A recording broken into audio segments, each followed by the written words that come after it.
Good morning and welcome to the Pinstripe fundraiser for Parkinson's disease. Actually, I don't want to say that. That's the wrong way to put it because I don't think it is. I think it's it's just Parkinson's. Yeah, because it is a functional. From my understanding, there is still some functionality while dealing with Parkinson's. So we have some friends with us. Our beloved Chris has joined us this morning, who we miss dearly, with her husband Pete, and they unfortunately are dealing with this. So we wanted to put this together for everybody to try and do good for the cause. And Chris, I want to hand it directly over to you. Okay. All right, and just explain what how it affects the home, the need for fundraisers like this to help Right. with the awareness. Yeah. I just want to say how much I appreciate the efforts of Pinstripe Chronicles and everyone joining in today. We can't thank you enough for bringing awareness around the Parkinson's issue. It's something my husband has been handling and managing for the last. I was diagnosed in 2003. Diagnosed in 2003, and it's a disease that gradually affects your life over time differently as you go on. We've hit the point now where my husband needs a little bit more care from me at home. So, I'm very happy to do that. It's important also to bring awareness to the different efforts for fundraising that exist, especially around the New York area with the World Parkinson's Congress. We're so fortunate to have them in our area to work with. And so this is just an opportunity of a lifetime that we really appreciate. No, and obviously it's something that the whole community here has really gotten behind and wanted to do something good, especially kick off Parkinson's Awareness Month. Right. So which is obviously April. So some some you don't, but every channel and every host of a podcast that we know, we reached out to. So throughout the entire fundraiser, which will go until 8 o'clock tonight, throughout the day, every host is coming on to donate some of their time to talk about whatever is up for discussion, Right. whether it be what's been affected to them, whether it's been or Yankee talk, which I'm sure you and FL Diver actually kicked off our donations. We got our first donation for $50. FL Diver, that's so generous. Thank you so much. And before I hand it over to Lynn to get a chance to work her vocal cords, you can see the ticker on the bottom. If you want to donate directly to the World Parkinson's Coalition, that link is in there. And you could also do it through Super Chat or hit the QR code in the corner for a buy me a coffee. So we have multiple ways if people decide to donate, so they're not stuck into one rabbit hole. There's a plethora of ways. I always like to use that word when I can. Oh, it's an SAT word. Good word. Multisyllabic and from the SAT. And Brandon, we appreciate your donation as well. Thank you. Thank you. Like I say, it's there's no wrong, no bad donations. So Lynn. Oh, yep. I'm going to use my vocal cords by making Chris and Pete use their vocal cords a little bit more. Yes. So first of all, thank you for your time, and I see we have a third guest, so thank you for being here. So there, Parkinson's has several different foundations supporting it, right? And I think celebrities like man-made. Michael J. Fox and Alan Alda, those two come to the mind first, have also brought this more to the forefront. But can you tell us a little bit about um, what the World Parkinson's Coalition means to you, and Sure. and why it's so important to people with Parkinson's? Well, you're right. There are a lot of other organizations out there that are doing really great work. There's one called Davis Finney Foundation. It was started by Davis Finney, who was I think he was an Olympian in the bicycle riding community. The list really goes on and on. There's Brian Grant, who has Parkinson's, and he's from he was a NBA basketball player. And that's one thing about Parkinson's is it does not discriminate. Anybody and everybody is at risk of getting Parkinson's, whether you're poor, rich. Race doesn't make a difference. Country doesn't make a difference. It's showing up in every country around the world. The World Parkinson's Congress brings together everybody that's involved in trying to find a cure, whether it be a researcher, clinicians, nurses, doctors, patients, caregivers. One thing that we say in the Parkinson's community is that if I have Parkinson's, that means Chris has Parkinson's too, because she has to deal with things that I go through, and it affects her life to the degree that it has up till now. Yeah. Anything she's going through, it magnifies the problems that she's gone through too.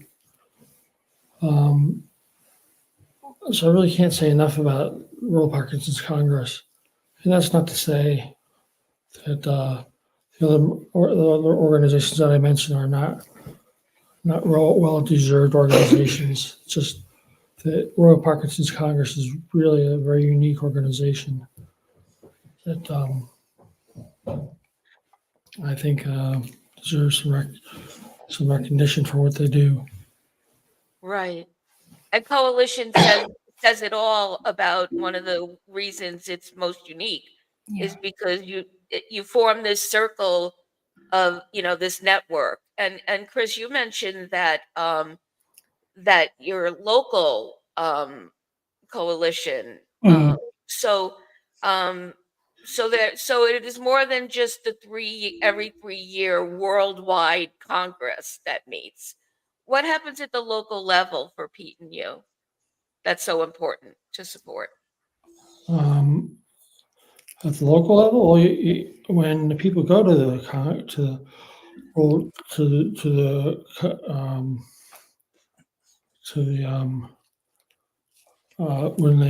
it's held every 3 years in different cities around the world. So people that are local to that area have a chance to get together and talk and interact with other people that have Parkinson's, which is not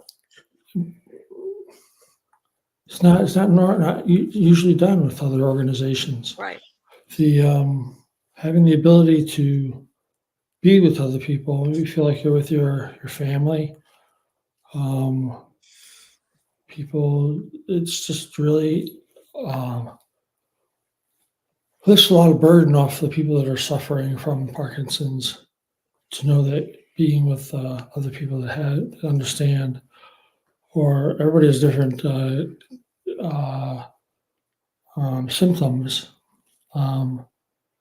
There's movement disorder symptoms, and there's also non-movement disorder symptoms that affect people's lives. It's not just a tremor. It's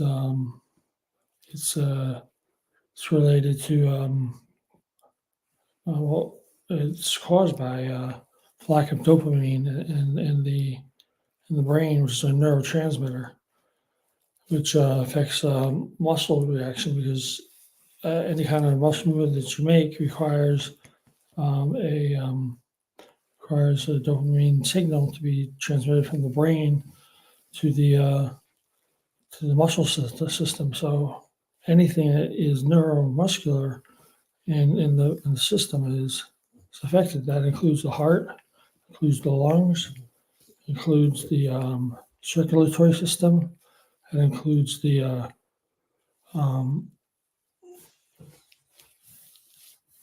well, you can just imagine what it affects everything really. And things that pop up may seem like they're a result of something else, but you have to really do some investigation because it really could be just the Parkinson's that you're dealing with. But also, people that are suffering from Parkinson's are not immune to other diseases. So people that have Parkinson's that have diabetes, have hardening of the arteries. They age just as fast as other people do, maybe even faster. I'm not sure. Let's see where I'm going with this thought. On the local level, one of the things that we found in Connecticut is we receive, we've been involved with a couple of organizations here that have been run by the people with Parkinson's.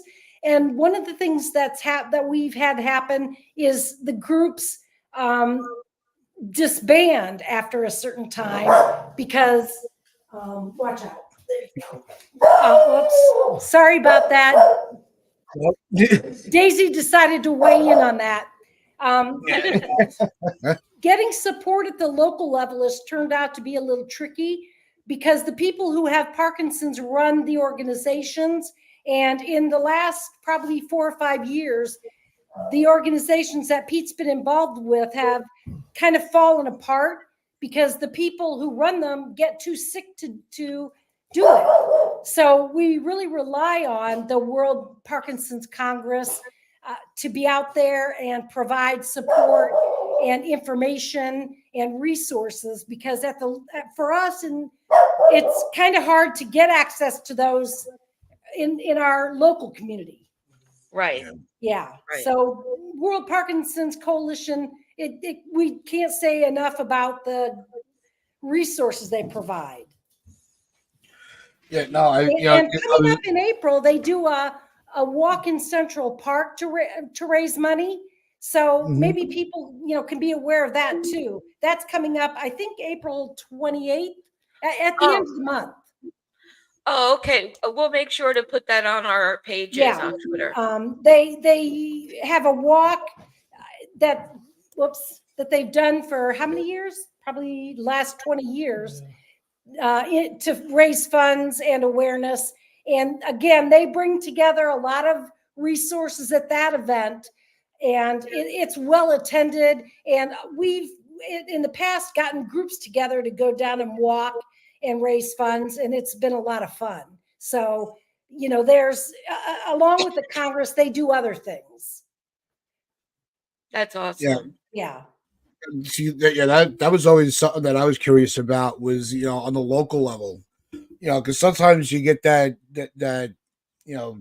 idea that with these big organizations, it's like, how much are they really able to help? Right. More directly. And Yeah. it seems like with this organization, they really branch into making sure that things are funneled down. So, any neighborhood has access to information, doctor lists, people who specialize with handling it. Yeah. So no, this is, I don't think we could have picked a better organization to do this for. No. And Anthony Garcia, thank you for your donation. And we did see that Joan donated also. We appreciate everybody that is donating to this. We can't thank you enough. Thank you very much too from everybody that has Parkinson's. Really is very grateful for anybody that donates to this cause, because it's not only me, it's future generations that you're helping. Right. And because it's one of the fast, I think it might be the fastest growing neurodegenerative disease that's out there now. Yeah. And the weird thing about Parkinson's, as I think Pete was pointing out a little bit in his previous statement, is that it affects your everything. One of the things that you wouldn't expect, for example, is that he lost his sense of smell. And, you're like, why does Parkinson's affect that? And it just affects so much that you would never think of, Right. It's not limited, as he said, to just tremors. I think people think like of Katharine Hepburn, and how she would shake. And Yeah. Parkinson's is really so much more invasive of your Mhm. body and your life. I mean, I'm sure she was affected more than she showed as well. But I mean, it's pretty much a whole life experience. Right. And it also there's still a myth out there that Parkinson's is for older people Yeah. and specifically older men. And although I believe the data still swings toward, diagnosis over the age of 50, and that men seem to be, more affected by it than women. Yeah. What I found through, learning more, it was that it really, affects, definitely affects women, and people in their 20s could get Right. diagnosed with Parkinson's. And, so it affects, just many different ages, and like Pete, you were saying, and the name of the organization itself, it's no country is being spared. No. So, and the other element is that there's invisible things like you're all mentioning, Yeah. and it's just a lesson about, you never know what's going on with somebody, and exactly what's happening. Yeah. And it's a bit, so it's great that you have a source, and this is what's so incredibly unique and important about this particular organization, is that there are people that are going through experiences. None of them are identical to each other, but you could relate to each other in a way Yeah. that nobody else can. Yep. And that's so important. And I also know that, studies are showing that mental health is a big factor here, because it's a lot. And that is very often an invisible thing, Right. that you're carrying, that others wouldn't know is a burden and a hardship for you. Yeah. I think what you say about people at an early age getting it, Pete can speak to that as well. Normally, before people get diagnosed, they've had it for 10 years, maybe even longer. It takes a while I don't know what the gestation period is. It's probably different for everybody, but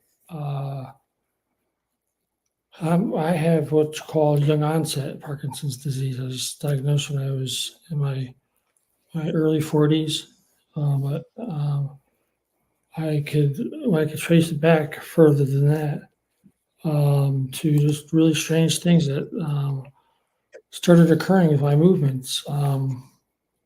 It was first I was diagnosed with hyperglycemia, and because I had a little tremor after I drank coffee, or with a lot of nice, a light and sweet kind of guy, my coffee in the morning, and so I had to cut sugar out, and that did help. But then later on, there were issues with alcohol. If I drink a little bit too much with my friends on the weekend, I would feel, not a tremor, I'd feel stiffness, my muscles. Then I lost the ability to throw a baseball. I was camping with some friends. Chris and I were camping with some friends back in 1998, and I was going to play game of catch with a buddy of mine, and I couldn't return the ball to him. No matter how hard I tried, I could throw it to him, but it had no accuracy at all. And it's just things like that that pop up in your life that you say, wow, what's going on here? And it all comes together with the diagnosis of Parkinson's disease. But that was the diagnosis he received was what, 10 years after the ball incident? Yeah. Yeah. I mean, it takes a long time to diagnose. It's like they go through a process of elimination, what you don't have. And they experiment with different medications. So, I mean, for some time, Pete was living in fear that he had Lou Gehrig's disease. I mean, he didn't know. He had all these symptoms that weren't adding up, and he was living in fear until he got the diagnosis of Parkinson's and was able to get medication, properly medicated. But it's a tricky disease to diagnose in the first place. Yeah. Well, yeah, thank God you did finally, everyone wants a name to something. Yeah. And not that it defines you as a person, but Right. that you had to wait so long for the diagnosis is another reason to support this cause. Yeah. No, that was going to be, one of the things that I was going to ask was, the early signs where, because there's nothing specific to say, like when you have a runny nose, okay, I have a cold coming on. There's no warning when it comes to some of these, illnesses. That's where it really gets tricky. Something as simple like people were saying, like trying to throw a baseball. It's the most simple things that you think are, maybe you got a hand cramp, and you don't think that it could develop into something much worse. Yeah. And it's also that also makes it important, not that it would prevent it, but just so just to prepare mentally, like you were saying, the mental aspect of it. Yeah. Stay in touch with your doctors. Don't shrug off, because of your age. Well, yeah, maybe I just slept wrong. If it's something that lingers, get yourself checked out. Brandon has a good question. What's the difference between Parkinson's and a stroke?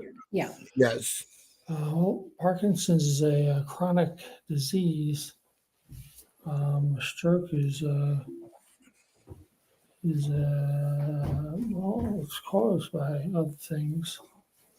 It's a blockage in the arteries and a deficit of oxygen. It keeps certain parts of the brain from receiving oxygen. And would it be accurate to say that a stroke is an episode? Yeah.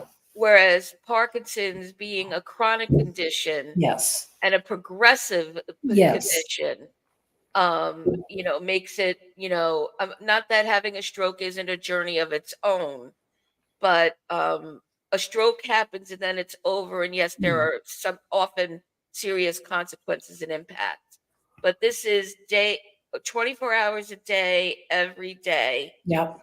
Of your life. Right. And as you say, it's progressive. So what happened, it's a process where, so for example, in the 10 years since he was diagnosed, his symptoms became critical to the point where he had brain surgery as a way to help him manage the disease. And that was a pretty scary process. Can you tell them a little about that? Sure. Yeah. There's this treatment that they offer to people. And it's successful as long as there's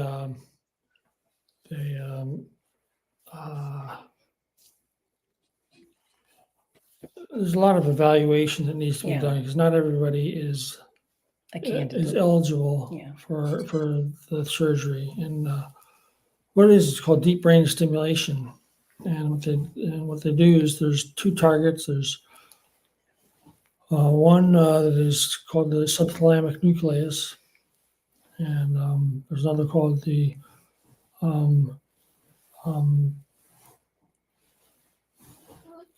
let's see,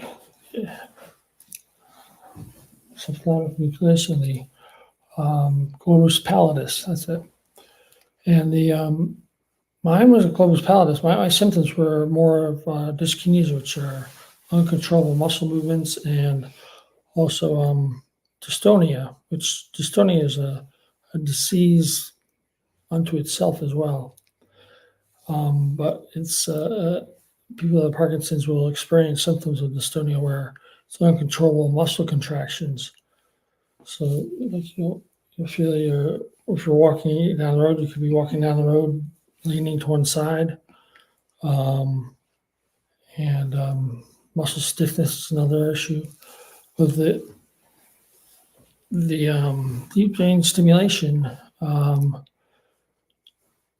provides a stimulation to and they don't know why it works. They don't know what the trigger mechanism is, but it provides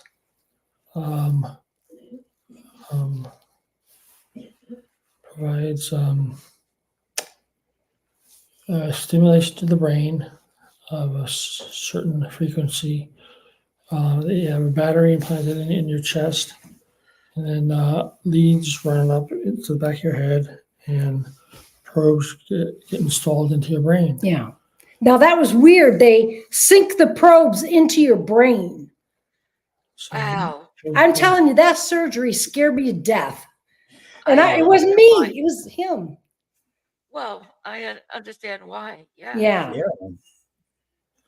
It's unfortunate but it's also fortunate that we have the sciences to do these kind of procedures.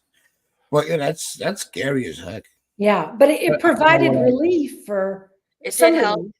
Yeah, I didn't realize how much I was suffering until I had that surgery done.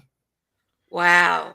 And I always described it as before I had the surgery, I was drowning. I was like, I pictured myself in a lake. I was treading water, and I couldn't tread fast enough anymore. And I was gulping in water and trying to take a breath of air. And after I had surgery, I was able to. There I was treading water. My head was well above the surface, and I can still feel the Parkinson's tugging at my legs, my arms, whatnot. Yeah. Looking for a way to get in. And Wow. I was really lucky to have. And it really makes me upset when I see people that do not have a good response from deep brain stimulation, because it is. It's, they offer a sleep surgery now.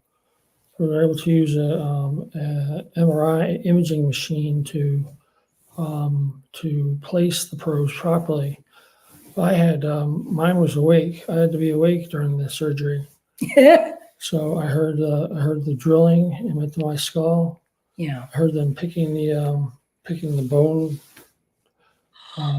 spurs out of it. They're called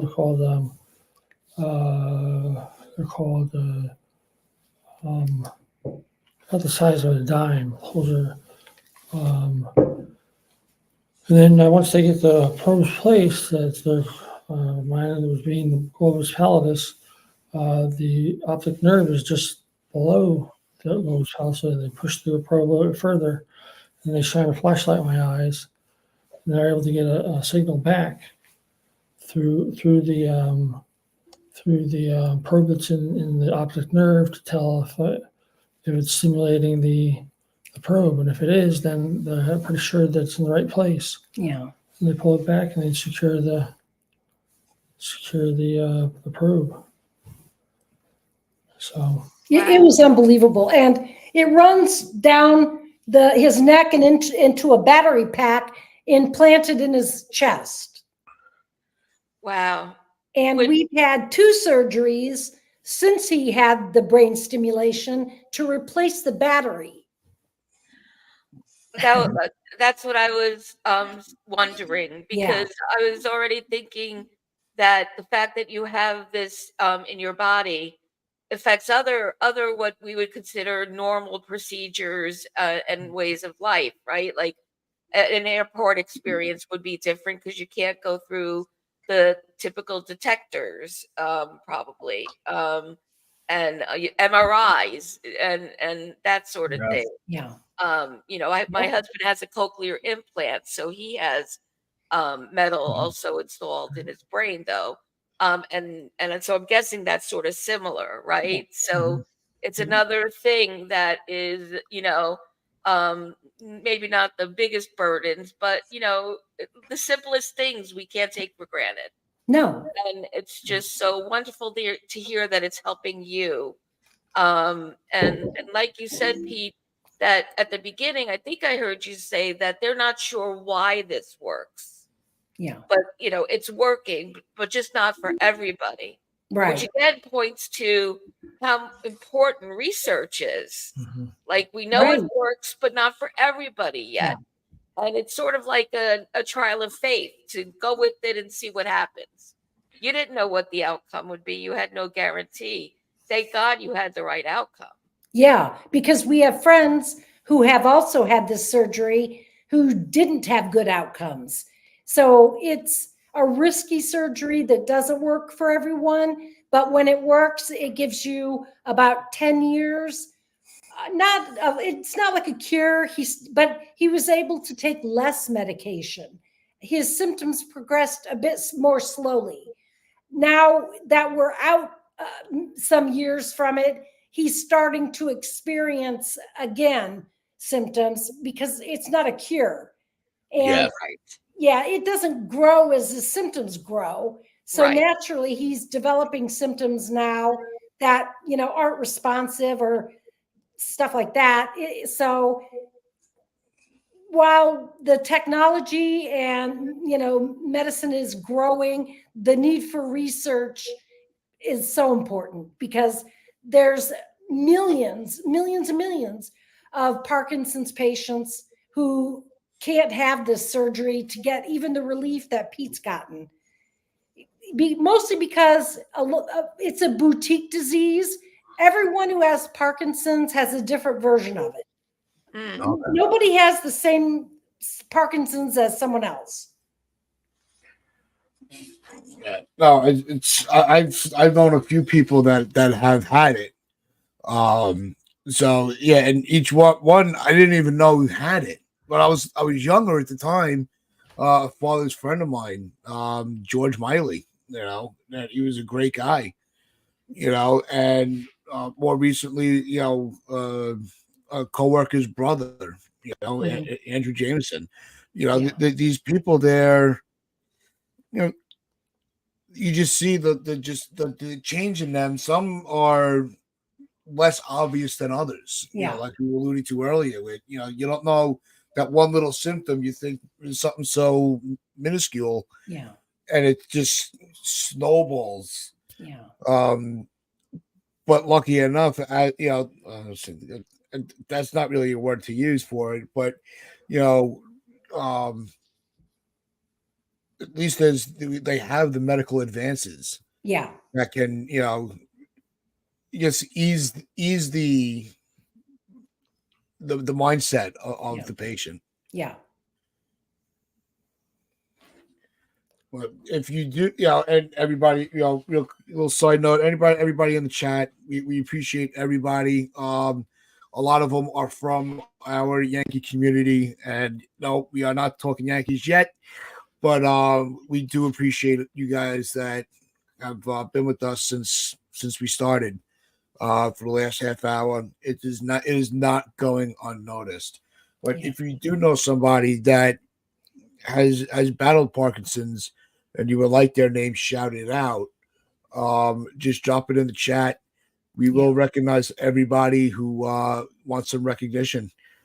But with the stems, is there is it something that you can have again, or it was like a one time? Like, how does that really work? With the stimulation, Yeah. stimulation. Well, once you have to have the probes installed, the Parkinson's continues to advance behind the wall stimulation. What causes Parkinson's is the loss of dopamines and dopamine producing cells in substantia nigra in the brain. And actually, the medications you take, it's called dopamine replacement therapy, and the medication is called Cinemed or levodopa carbidopa, and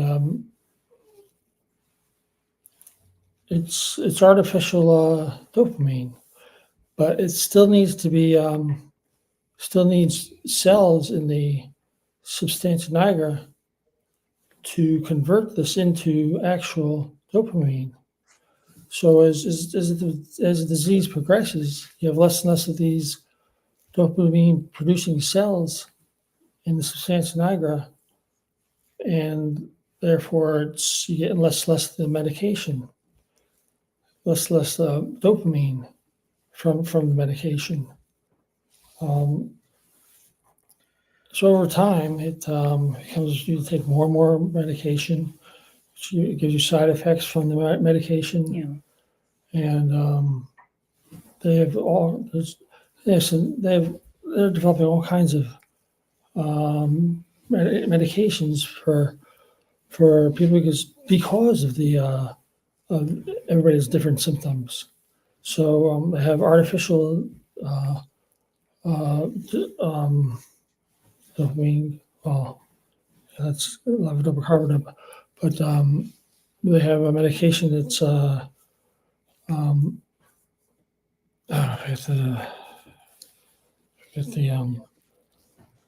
classification of the drug. Some drug that mimics dopamine, but that people that take that can have really bad side effects as far as impulse control disorders, like they can become gamblers, or they can shopping can be a big problem. Sex, people that have maybe sex addicts. It's really horrible side effects of some of these drugs. Isn't that weird that it would cause that? Right. Yeah. It is. And why those particular things? Right. It's almost like it's awakening something in the brain that's typically controlled. Yeah. Very interesting. Wow. That's terrible. Yeah. I mean, it affects the cognitive abilities, which is one of the reasons why Pete's been disabled from his work for so many years, because, it has of course, all the physical symptoms that you see, but it starts to affect the way your brain works. It slowed down his thinking processes and so on, to the point where, he was having trouble staying up at work with his job, so that he couldn't have continued to work if he'd wanted to. In other words, it affected him to that extent. I So was forced into retirement. it forces you out of you're out of the normal range of life. Yeah, which then like pulls you back from society in a way that could feel really you could feel really excluded. Yeah. If you don't have the right resources or support around you. Yeah. Yeah, I know. You guys have been lucky to have a very supportive family. And some don't. Yep. Some don't have the access to a family member that can give them care. Right. Or even a family friend. Somebody. So that's gotta be rough when you have, like, what was the hardest thing to adjust to when it came to when you did have to retire early? Well, like, what was the I know we're trying to keep it a little broad, but I want to just out of curiosity, like what was the one thing that if you could go, like you do miss the most about I miss like the, what affected you the most mentally? well, the fatigue Yeah. was really hard. Yeah. I was an engineer, electrical engineer, so I had projects that I had to complete, and I would find trying to complete these projects it's problematic. Having to be able to think on different levels and manage projects in your brain, not only in your head, but also on a paper um, and reporting to my superiors was difficult. It was problematic. And there came a day where they just said to me, "Well, Pete, you're requiring a lot of resources to complete your job." They had to give me another engineer to help me complete some of the projects I was on. And but after I went on retirement, actually felt guilty because I felt so much better. I had the time to rest, Yeah. and I was able to exercise, and I was able to cook dinner for my wife while she was at work, or go shopping, and which I wasn't able to do before I was retired. So it's uh, what you just said, Bobby, Mhm. about other people is not lost on me. I understand other people are suffering much worse than I am in certain ways. When I was growing up, my next door neighbors, a grandmother had Parkinson's, and she probably lasted about 5 years. This is back in the 70s, and I'm lucky enough to have grown up during it, or grown up in diagnosed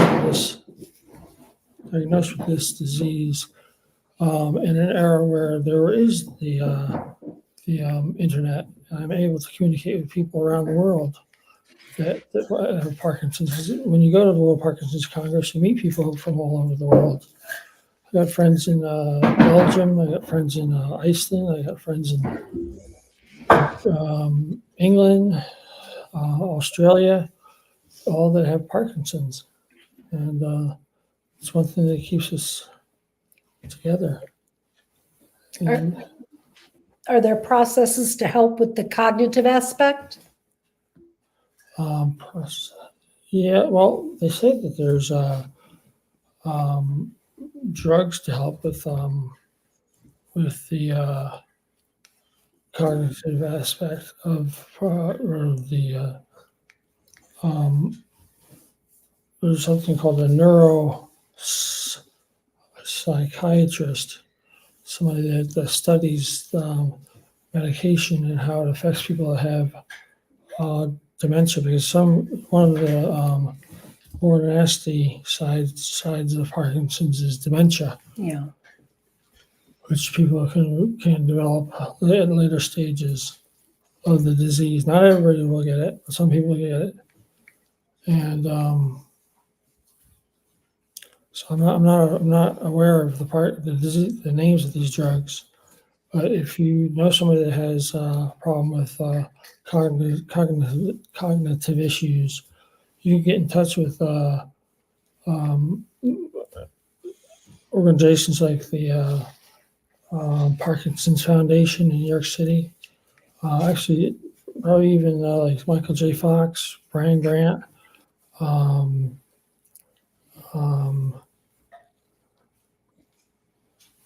some of the other organizations that I mentioned in the beginning. That's another thing is the World Parkinson's Congress is a great organization, but there's also a lot of other great organizations out there. Michael J. Fox obviously is one that has really raised a lot of money for research, and but me no way is is I'm not trying to say that one organization is better than another. It's just that World Parkinson's Congress is very unique compared to all the other organizations. Let me interrupt for a second about the cognitive issues. One thing that I've learned in being with Pete on this Parkinson's journey is patience, because his thinking is a little slower and his speaking is a little slower, but it's all there. I just have to be patient and let him complete his thoughts, let him complete what he's trying to say as he, tries to find the words. But it's been a journey and a learning experience for me too. Yeah, I wanted to get into that as well from your perspective. Yeah. When caring for somebody with Parkinson's, what are some of the challenges? What is any advice for anybody, for people that are Right. watching that have family members with this Yeah. that might be able to help them cope a little better? Right. Well, definitely patience, because as Parkinson's patients, they definitely slow down in every aspect of their being, movement, speaking. But, like I said, in the end, he's completely functional, but at a much lower rate of speed than I am, of course. Also, the unexpectedness. I don't always know what to expect. For example, he falls and his body locks up, his legs lock up, and next thing I know, he's falling. And I mean, there's nothing I can do to prepare myself for that. It shocks and dismays me every time that happens. And I'm at a loss how to help him sometimes in that regard. Just tuck and roll, tuck and roll. Tuck and roll. And every time you fall, the greatest achievement is getting up again. Yeah. Yeah. Imagine. Now, are there aside from all the medical care, as far as with the more detailed treatment, have you been able, have you been told about any, as far as like on the counseling level, to help you, whether it's the family member that's fighting Parkinson's, or the spouses and the children and everybody involved? Do they have counseling programs as well, like you said, to help with the coping? What do you say? Are there counseling programs to help people and family members cope with Parkinson's? Yeah, I would imagine there is, because it's definitely needed. Not as much as we'd like. One of the organizations that Pete relied on for support, the man who led it had Parkinson's, and his health has been so bad late in recent years that the organization itself has sort of dissolved. So the support community that we were a part of kind of disappeared.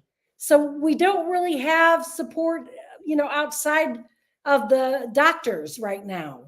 And that is something that's very needed. Yeah, because I would assume, you want to assume that they would have all these different branches of medical care, Right. and it's really a shame that the mental health aspect of it hasn't gotten into the conversation as much as it's needed. Absolutely. Well, and all that people, they get Parkinson's sometimes living in parts of the country that don't have a lot of doctors. They find themselves driving 5-6 hours Yeah. just to see a neurologist, or in our field, it's called movement disorder specialist, who's a neurologist that's trained in the aspects of people that have Parkinson's. Yeah. Yeah. It's amazing has worked with counseled a woman. Where's Iowa or There's, Oregon. in Oregon, and how tell them about that experience. Well, I met her at the 2016 WPC World Parkinson's Congress out in Portland, and she lived in a part of Oregon that she had to travel like 5 or 6 hours into California to get help. And she had DBS, and this is like a year after I had my own DBS, and I was much better than I am now today. And what I did is I was able to talk to, I would FaceTime in with her meetings with her programmer. What the programmer does is they're able to change the aspect of the stimulation in the brain, and they change the amplitude, they change the current aspects, the voltage aspects to improve, or you have to be careful of there are structures in the brain that are close to the targets for the deep brain stimulation, that if you stimulate the stimulation goes outside of the actual target area, will cause problems with walking, with talking, with eye movement. So programming is very important. Well, anyway, she had a problem that was very difficult to resolve, and it's kind of sad because she actually I was able to get her to go to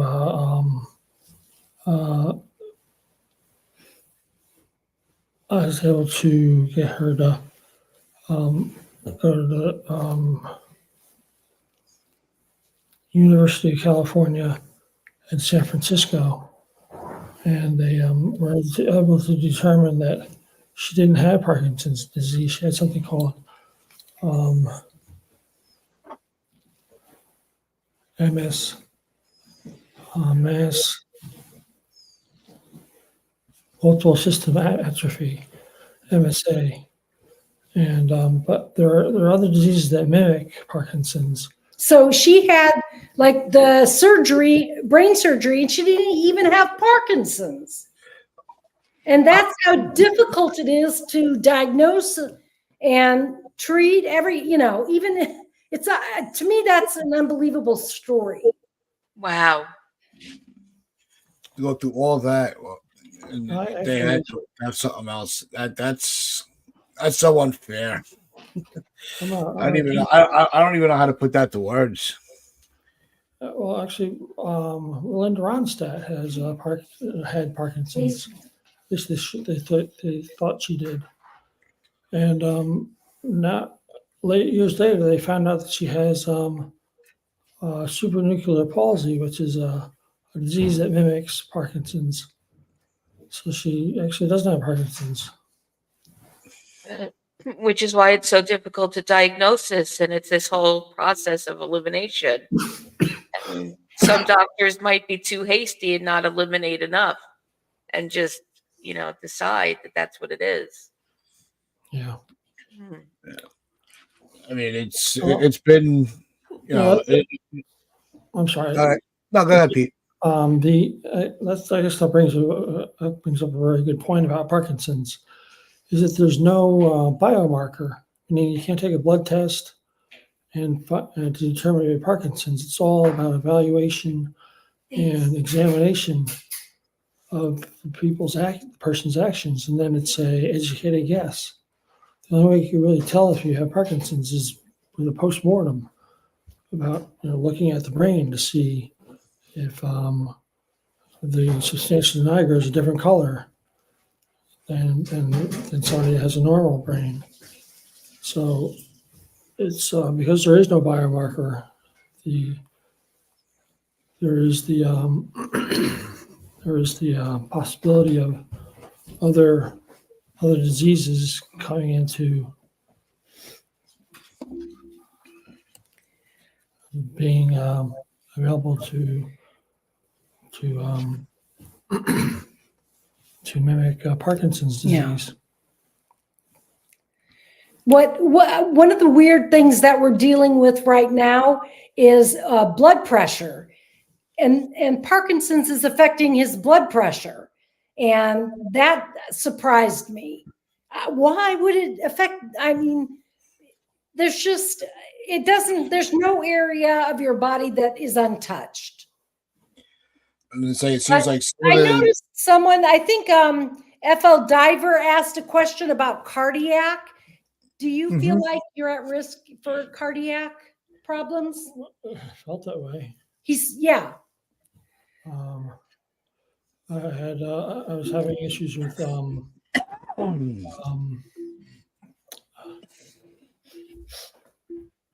with after exerting myself, like walking up a hill, or even getting up and walking across the room. I would have issues with breathing. Yeah. I would go into respiration would increase on with the increase in exertion. So I found myself gulping air.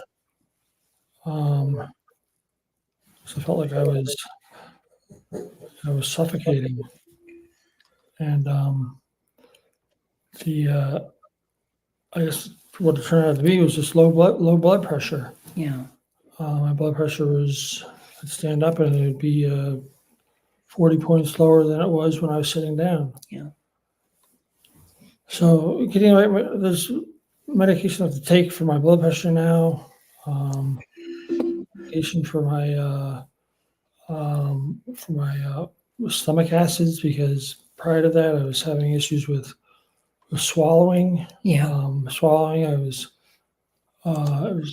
just getting past my trachea, but then it was getting stuck in my esophagus just before it entered the stomach. Yeah. Therefore, I have this blockage to breathe, but then like all the saliva would start to fill up, and I would have to cough that up, or else it would go down my trachea. So there's a lot of non-movement issues with Parkinson's. Anything that's a muscle, can get can get discombobulated. And we did go through all of the steps of, investigating whether he was having heart problems, because it took a while to figure out that it was just Parkinson's causing the low blood pressure. So he had to go through all these cardiology tests, and it turned out everything was okay in that regard, but it sort of mimicked a cardiology event. And it just seems like there's all these little, roads to go down and hills to climb, as far as with the care and just, whether it's on the physical or the mental side, which is why, work, trying to, get as much access to the community as far as like funding. Lynn put the link in the chat about the walk in was that Central Park? Yeah. Yep. Also the for the tri-state area, on April 23rd. So check that out. Thank you. Yep. You could donate to the World Parkinson's Coalition. We've been putting the link in the chat. It's so important to make sure that just because it might not be in your home doesn't mean that you can't make a difference. Yeah. And that it doesn't exist. Because you never, don't take the days for granted. It's who knows what's in our future. But we really do need to, a lot of these stay aware. A lot of these organizations really do promote being positive. Yeah. So you run into a lot of people with Parkinson's that are, and you know what I'm saying is, it does sound like it's really dire. I just try to live my day, live Yeah. my life day by day, Yeah. hour by hour. Just have to make sure that I take my medication on time. I have my alarm clock with me, or rather, my iPhone with Yeah. me that has an alarm on it, and I do feel lucky from the standpoint that I had really positive success from the DBS. I still play golf with my friends that have Parkinson's, and I can't drive a ball anymore, 250 yards anymore. I drive at 150, and I'm getting older, so I mean, I'm doing quite well. Yeah. I'm not doing that badly, really. I can still drive, um, and I guess that's the big thing too. Is people that lose the ability to drive, so you kind of get isolated in your home, Yeah. and that becomes much more problematic. That's just inspiring. That you're able to still stay as positive as you are. Oh, It's really it's a testament to your strength and and you as a person. And so I mean, we're lucky to know you. I could say that. Thank you. Absolutely. Yeah, it's but take it from Pete's example. It's nothing's the end. It doesn't mean that life has to stop. You no, know, just live your life. It's not it's an adjustment. It's not an it's my journey, Yeah. my journey through life. Yeah. So try to be as positive as possible and try to make a difference in other people's lives.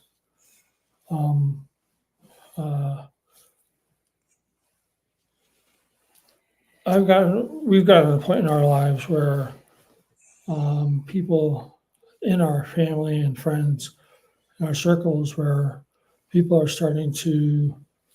um, starting to disappear. They pass away. Cancer is really a really tough disease, and people that have Parkinson's are not immune to it. But if you could stay positive with any disease at all, you have the chances of beating it, or at least trying. Not giving into it. Right. Yeah. So being a fighter is important. Yeah, and what you're doing with us this morning and for us this morning is teaching us all that lesson and reminding us all of that lesson, and just so inspiring um, to hear about your resilience and the ways that you're keep it on, Yep. um, and that's something we all need to remember. And it's to me, it's also a great reminder. And I think I said this earlier, but you just never know what someone's going through.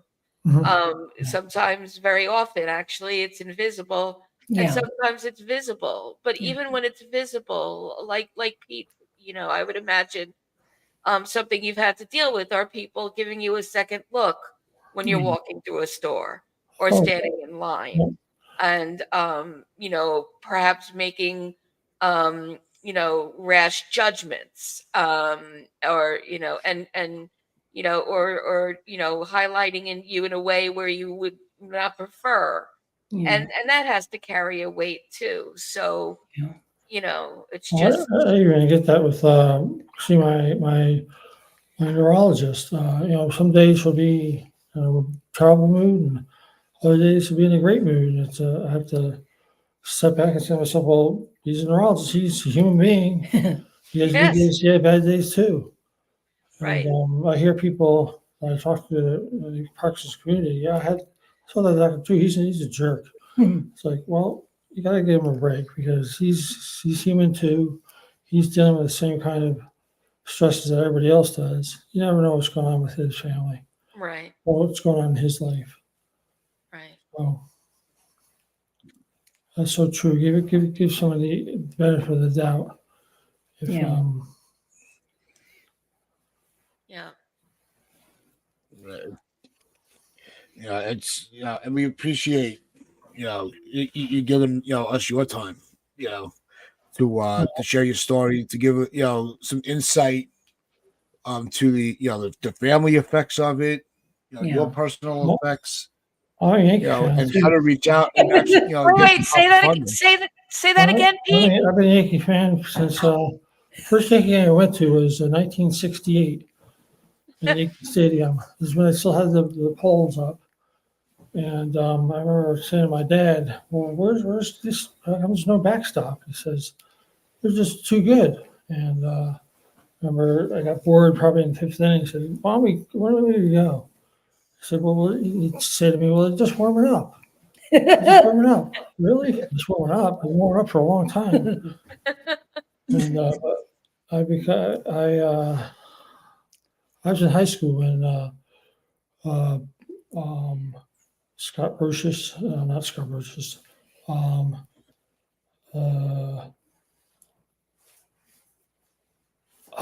right into my tongue.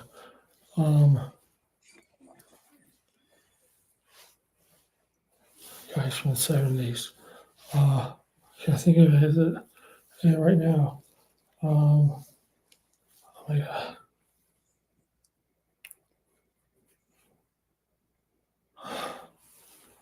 This is what Parkinson's does. It reminds me of my memory temporarily. Yeah. I'll think of it. Well, we're Lou Pinella. Pinella. Lou Pinella. Oh, Lou Pete, you and Pinella. I need to have a whole private conversation. That was my first Yankee crush. I was watching him in high school. There's a whole slew of other Yankees that I'll think of as soon as we get off the air. But Yeah. no, I've been a Yankee fan for a long time. Yeah. Sweet Yeah. Lou. But Number it's really 14. funny that Lou came up because I was actually telling the story about the haircut with the argument with Steinbrenner. If you walk on water, you can keep your hair. I was telling some of the younger guys at work about that. Yeah. And so it's funny that they came up again today. So Oh yes. So Pete, that was Lou Pinella was definitely when my fandom, those days with Reggie the Jackson. There's another one. Reggie Yeah. Jackson. Reggie Jackson. Yeah, the boys of the 70s. Yeah. Right. Chris Chris Chambliss, Jackson. Roy Yep. White, Mick the Quick, and then Mercer and Munson and those Yeah. guys follow Billy Martin kicking the dirt and getting tossed out of games. Yep. That was a very colorful time. He was a center fielder. He was gosh.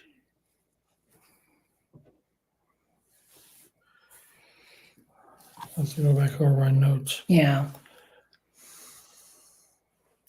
Sorry, guys. No, no, what are you don't sorry apologize. about? This is me all the time too. Chris will tell you. Yeah, I'm you only fit right saying in. the opposite on the Really? podcast. Willie Randolph. Willie Randolph, absolutely. Bucky Dent. Bucky Dent. Yeah. Back. Who's the third baseman? Third baseman was I don't know. He's on third. Yeah.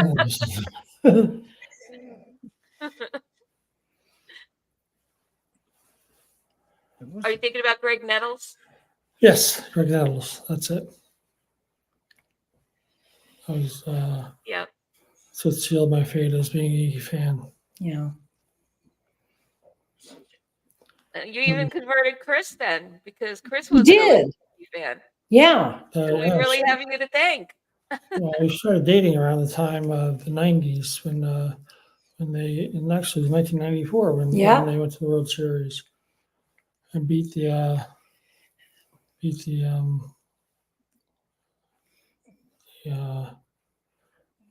Braves. Mickey Rivers, that's it. That was they used the Mickey Rivers was the center fielder. Yep, make it quick. Yep. Thanks for helping out there, FL. I couldn't remember his position.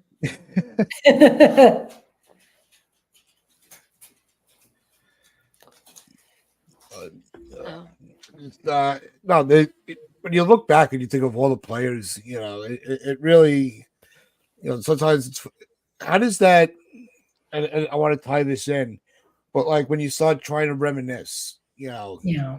is that how does that strengthen, the memory, the cognitive, Yeah. how does that is that is almost like a how does that help? Yeah. Or does it help? Cognitive, your memory. Well, one thing about memory is because since I have no sense of smell, I've heard once before that sense of smell is one aspect of memory that I don't have anymore. And so one place that I memory helps me out with memory is music. This music will enrich my life. Yeah. So I listen to a lot of music. Got a very big portfolio in my computer now. Or usually I would have had vinyl. Yeah. Now I've got thousands and thousands of songs on my Mac, iTunes, or it's called. Tell them about your DJ. I'm a DJ on radioparkies.com. Which is radio. radioparkies.com. Is that a Parkies? That's a radio station for people with Parkinson's disease. Yeah, it's an international radio station. Radio station for people with Parkinson's disease. Yeah.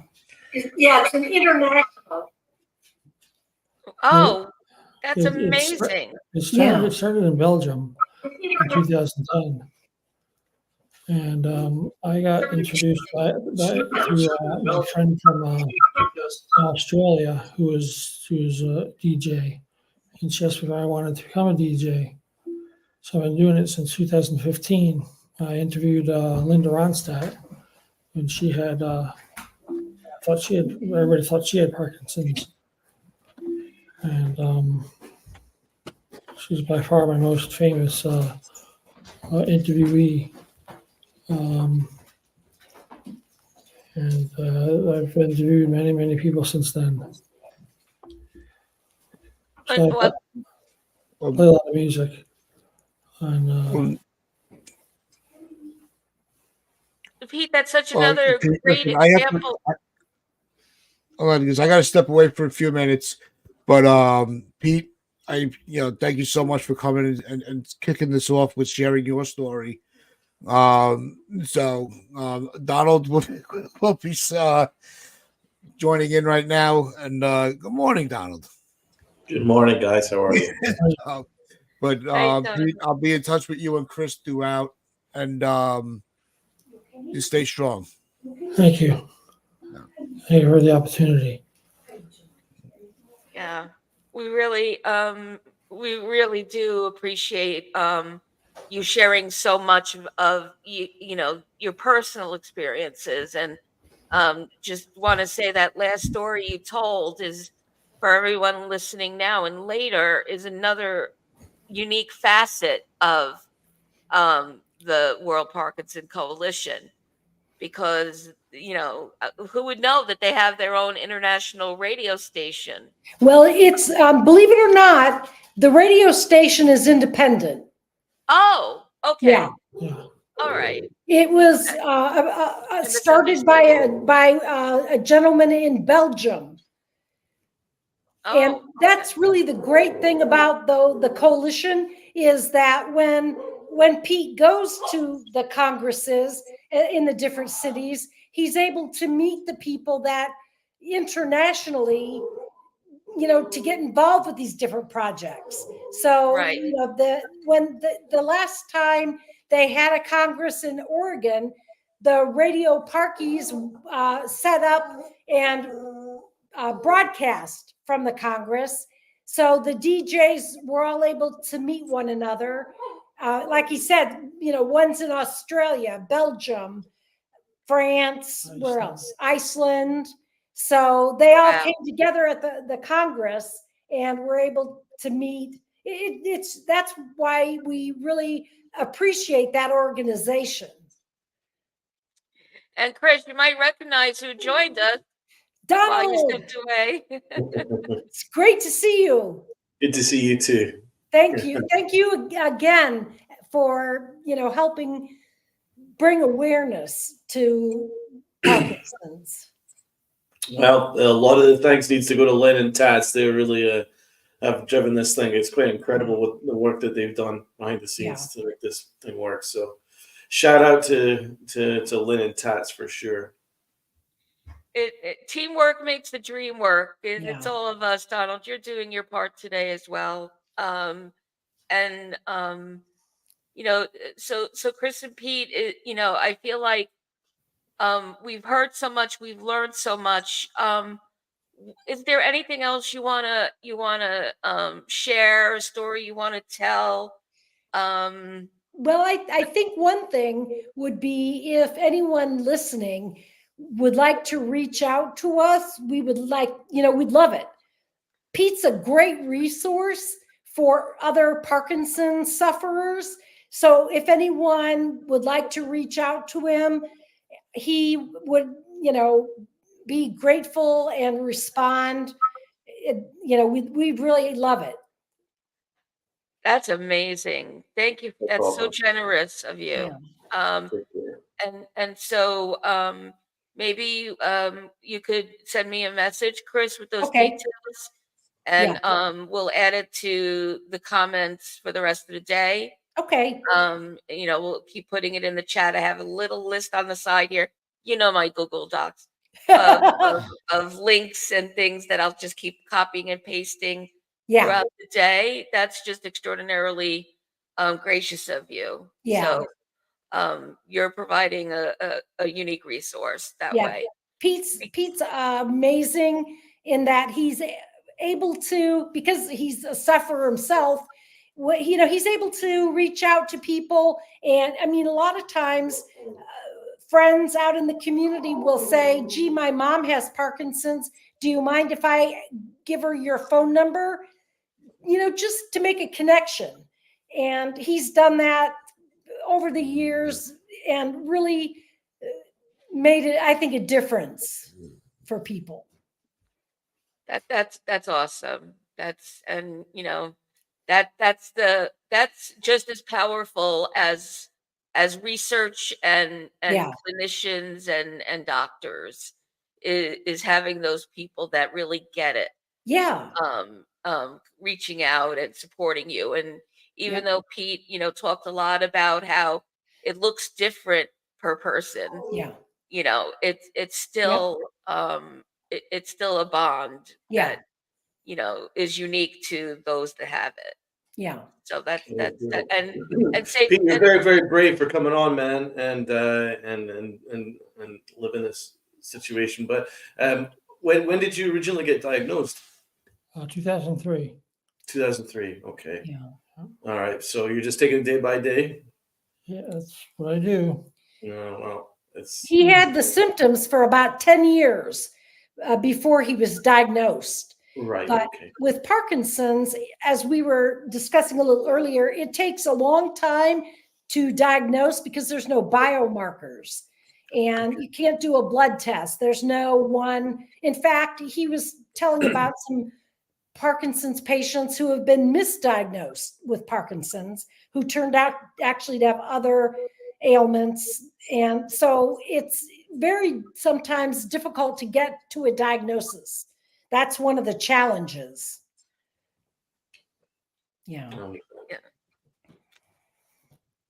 So, Well, I'm guessing that you haven't booked the next 12 hours to be with us. Yeah.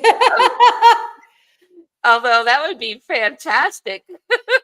Well, we can't really tell you how much we appreciate this platform. Thank you so much. Yeah, you guys are amazing.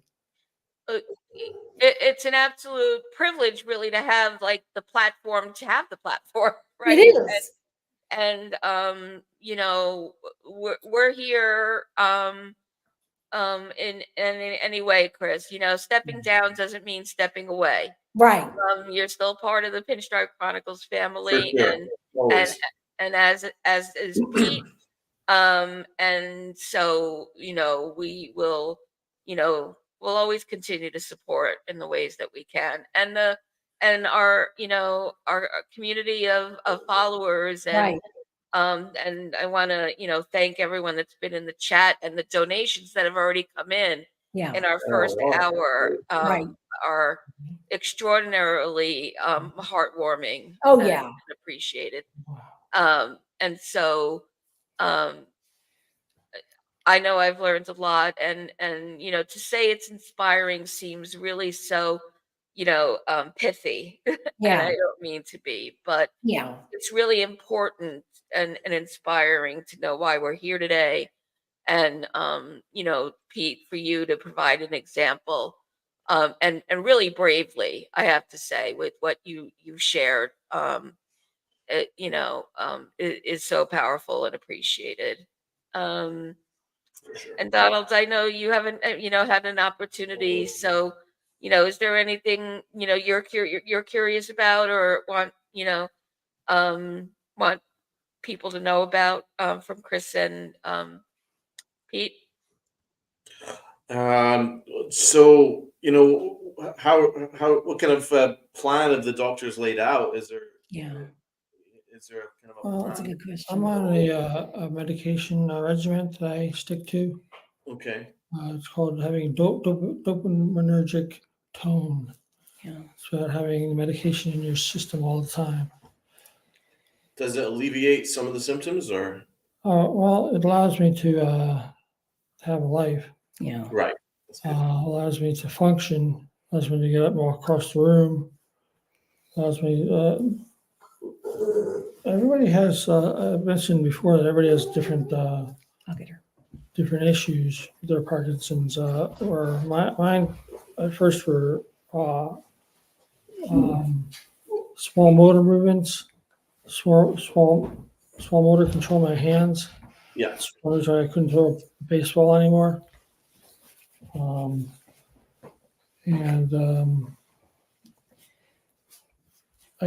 after the DBS, I was able to. I couldn't throw a baseball anymore, but I couldn't write anymore. But I Yeah. could walk.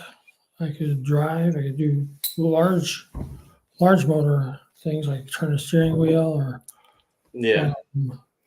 swing a hammer or I Yeah. guess used to as work with far as somebody- the future goes, I we used to don't work- know. I used to- Every day it seems like there's kind of a new adventure with Parkinson's. You never know what the next symptom is. that's true. And we recently went through a low blood pressure problem, and Parkinson's causes the dysregulation of blood pressure. Who would have guessed? And it took a couple months to get to the bottom of that.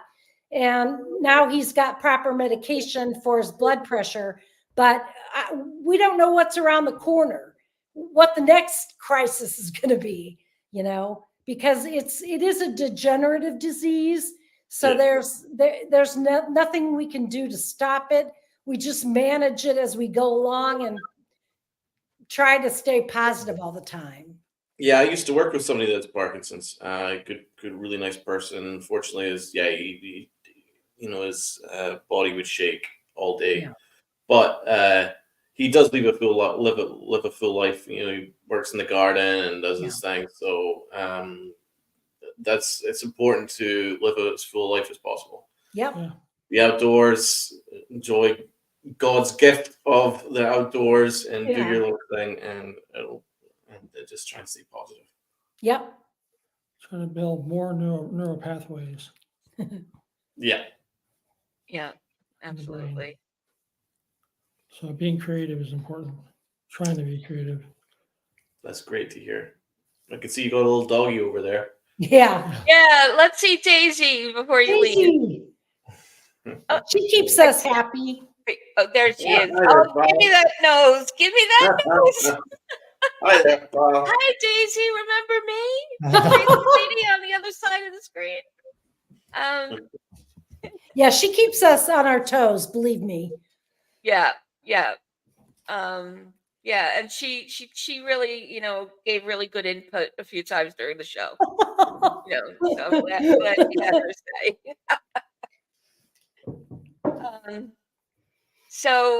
Hopefully, how is it in Connecticut? Will you guys go out and about, or how's it looking there weather-wise? Yeah, it's kind of overcast. We're looking forward to the Final Four later because Pete's a Purdue grad. So obviously we're going to be watching the game with some friends and hoping Purdue comes away with a win. Oh, okay. So there's that. Yeah. So that March Madness thing, is that what this is? March Madness, yeah. Yeah. Okay. Yeah. Extending into April.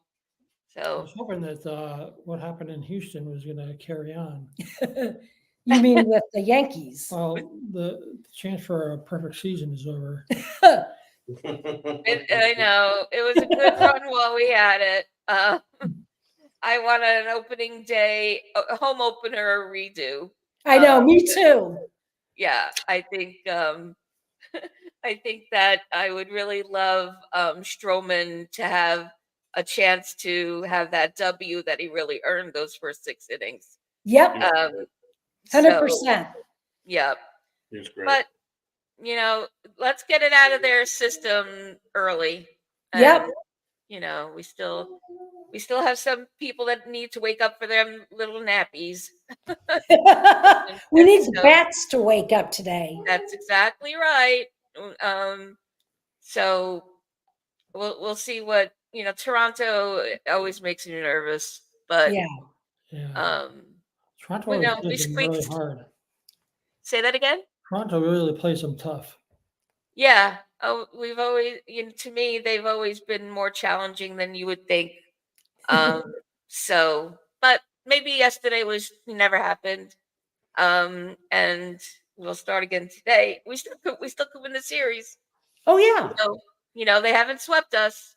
So, I had a chance to go to Roger Field a number of years ago. It's a nice place to watch a baseball game. Yeah. They have a dome, right? Yeah. Yeah, he went to a Parkinson's World Parkinson's Congress in Toronto. No, okay. Oh, I'm sorry, Montreal. Oh, you How did you get to Toronto then? Well, Toronto it was a Parkinson related thing too. Oh, I'm sorry. Chris, I'm confusing 2 different trips. Can I highlight that you just did a Lynn? She knows what that means. So if it made her laugh, it was worth it. And FL Diver wants to know if you guys felt the quake yesterday. No, I didn't. That's okay. You don't have to have FOMO over that. It was. I wish I had. It was horrifying. and then around 6 o'clock at night, just when I was forgetting about it, there was an aftershock. Oh wow! And you felt that too? Oh yeah. Oh my God. Oh yeah. Oh, and it wasn't so much less than the original one. I thought it was happening all over again. Oh my and then gosh. I remembered all the emergency messages saying to expect the aftershocks. Yeah. But when it's happening and your Yankee stuff is falling off your shelf again, well, that's what happened the first time. You have a couple of lighter things like my Carvel batting helmet. Had since I was a kid, fell off. It was scary because New Yorkers aren't used to that. No. And the storm we had the night before was so bad. It was worse than Sandy to me. My house was shaking then. And so I'm thinking, oh my God, so it was a little bit freakish, but obviously the stadium was fine, and Right. there was some funny stories from the players about Aaron. They asked Aaron Judge where he was. Did he feel the earthquake where he was? And he's like, I'd rather not say where I was. But anyway, yeah. So, well, don't feel bad about missing it. So anyway, we should probably let you go and start a day. And Okay. I'm sure this has been, a lot for you. Yeah. Well, we'll be watching all day and keeping our eye out and being very grateful for what you guys are doing. Thank you very much. Yeah, we really appreciate it again, and we'll see you soon. Okay. All right. Thank you so much, and Yeah. we'll keep our eyes on you guys. All the best. We'll be in touch. All right. Be well. Be Thank well. you Bye-bye. again. Bye. Take care. Bye-bye. And we have our next guests that are coming in right now. And so I am really just so excited. Good morning, Patty and Patty. And welcome, and thank you for being here. I'm just going to reintroduce myself. I'm Lynn. Thank you so much for being here. And we got connected because Babes put out that Galentine's event. And Right. for everyone listening, Patty and Patty, am I doing Patty and Patty, or am I doing potty mouth and Patty? Potty mouth. Right. Potty mouth and Patty. Potty mouth. Yeah, okay. Just wanted to make sure that I can call you a potty mouth. Yeah, no, that's totally fine. I'm used to it. Everyone does. By the way, fellow potty mouth, just don't go by the name. All right. I think that and, comes with both being in Boston and being in New York. Like, I think we're just brought up that way. That's absolutely right. Yeah. Whereas, a nice Midwest girl like me wouldn't dream of it. I don't know. It's a little bit sus. I'm not so sure about that. But and Donald, want to introduce yourself? Donald from the Pinstripe Chronicles. How are you guys? Nice to see you. Hey, Happy good to be meet here. you. Yeah. And so Potty Mouth and Patty are part of the fabulous building and growing network of female-only hosted podcasts. And they have There Is No Crying in Baseball podcast. And so, just for being here and supporting the cause again, thank you. And just tell us a little bit about your journey in baseball, how you formed the podcast and why, and tell us about the cast itself.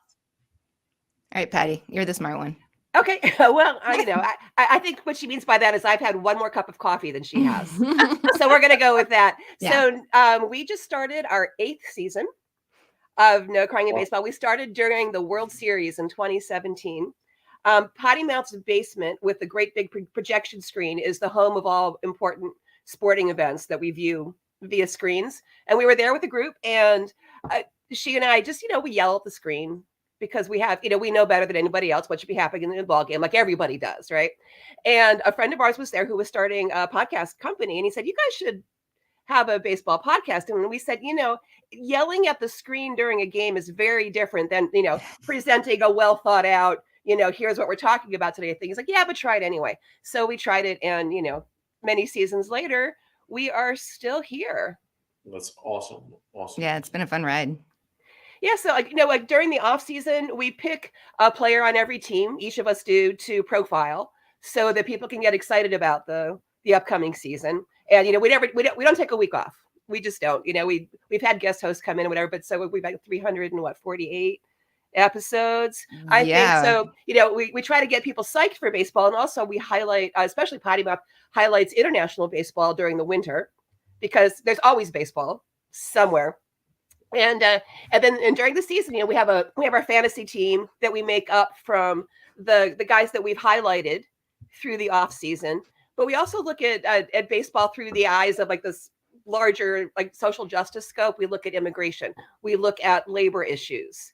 We have our police blotter segment because somebody's always getting in trouble. We want to look at the whole person, right? We want you to be good at baseball, but we want you to be good humans too. So we kind of highlight all those things. So everything is through the lens of baseball, but it's kind of a whole social justice and also beer, a lot of craft beer happens. So yeah, that's kind of our thing. It's a little early for beer now. I was really close. I was really tempted, but I really didn't wake up that long ago. So I've got this mighty mug of coffee. It's in Scotland. It's 5:00 somewhere. Right. Yeah. I was gonna make it Irish coffee. I was thinking about that, but didn't quite get it together. Yeah, usually we record like on Sunday afternoons, happy hour time. So it's absolutely appropriate. But every once in a while, for whatever reason, we have to record before noon. And so we either go with a little spiked coffee or we pick a breakfast beer, like a sour or, like a, blood orange, Like something. Brunch type. Brunch beer. Yeah. But when you listen to the show, you always know what we're drinking. And we actually have a drinking game for people who are listening. That started from the very beginning. Potty Mouth tends to use the word adorable in ways that I don't approve of. I don't think that should apply to sports in any way. So our drinking game is if she does, in fact, use adorable to comment on anything that's specifically sports related. Give us an example. Everybody drinks. Give us an example. I don't know, Jaron Duran's hair that he's dyed back since, but I thought that was kind of adorable that he had like the blonde coming out the back. Like that would be an adorable thing. What else? It just comes out kind of. See, I don't mind like the appearance adorable so much as I do like, he made this play and then, everybody like hugged him and wasn't that adorable? Or I like, the home run celebration, isn't that adorable? Like, no, it's not. I mean, home run celebrations are totally adorable. There's been a lot of dancing in the dugout for the Red Sox this year. It's adorable. Man, I should have filled up with that milkshake beer. We still have one. It's kind of incongruent with your name, Potty Mouth. All right. Well, I mean, I don't know if I'm allowed to be potty mouth on this live video, but I can lead into the adorable with an expletive, which is what often happens. Actually, that's right. more often the complete phrase involved. And actually, maybe that should be like a double sip or something, or a shot if it's effing adorable. Yeah, that's actually. I would forgive that more. Actually, all right.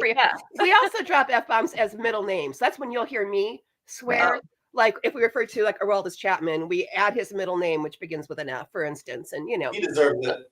Oh, he deserves it. Wrapping around his first and last name, I would go with fucking Aroldis fucking Chapman. There you go. You're our people. I feel liberated now. We got to boo him in person. We went to the Nats home opener on Monday, and everybody booed him. Like when the lineups were announced, which was great. I was like, "You're my people here in the ballpark." And then, unfortunately, he did get the last out, and the Nats lost. But we still booed him before and after that happened. And we're not booers. How much was he sweating? Aaron fucking Hicks. I can't stand Aaron Hicks. I never lazy ass motherfucker is one lazy ass motherfucker. You guys are my people. I mean, I do think that the Boston New York thing has like a major connection there in a lot of aspects. See, I was pro Aaron Hicks last season when he was an Oriole because that's my that's my natural team. So, but I get that. I totally get that. That's fair. I forgive him for when he dropped the ball and he just stared at the wall as the ball was rolling around in front of him. He just stared at it. What's my job? I admired it for a while. Well, we were all bailing for blood, and he was just like staring at it. Yeah, I might pick it up later. I'm good. Can I ask you guys? Speaking of loving lazy ass players, how are you guys feeling about Alex Verdugo now that we got rid of the asshole? I love that man. I love him. Do you? Oh, wow. He's not producing. Yep.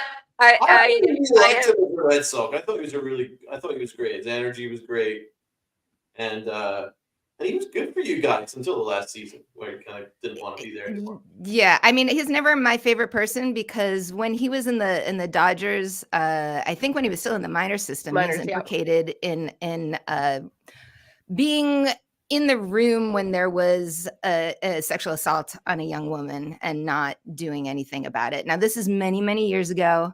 It's been buried enough that there's no real clear article or news about it, but there's been enough trails that makes me suspicious enough that we're like, it's not worth it to give the guy the benefit of the doubt, in my humble opinion, in those situations. And so I've sort of, always held that against him. And then when he came to the Red Sox, there was something that Boston loved about his, bravado and his attitude and all that shit. But at the same time, I didn't like his and I'm all pro bat flip, express yourself, like show it to them.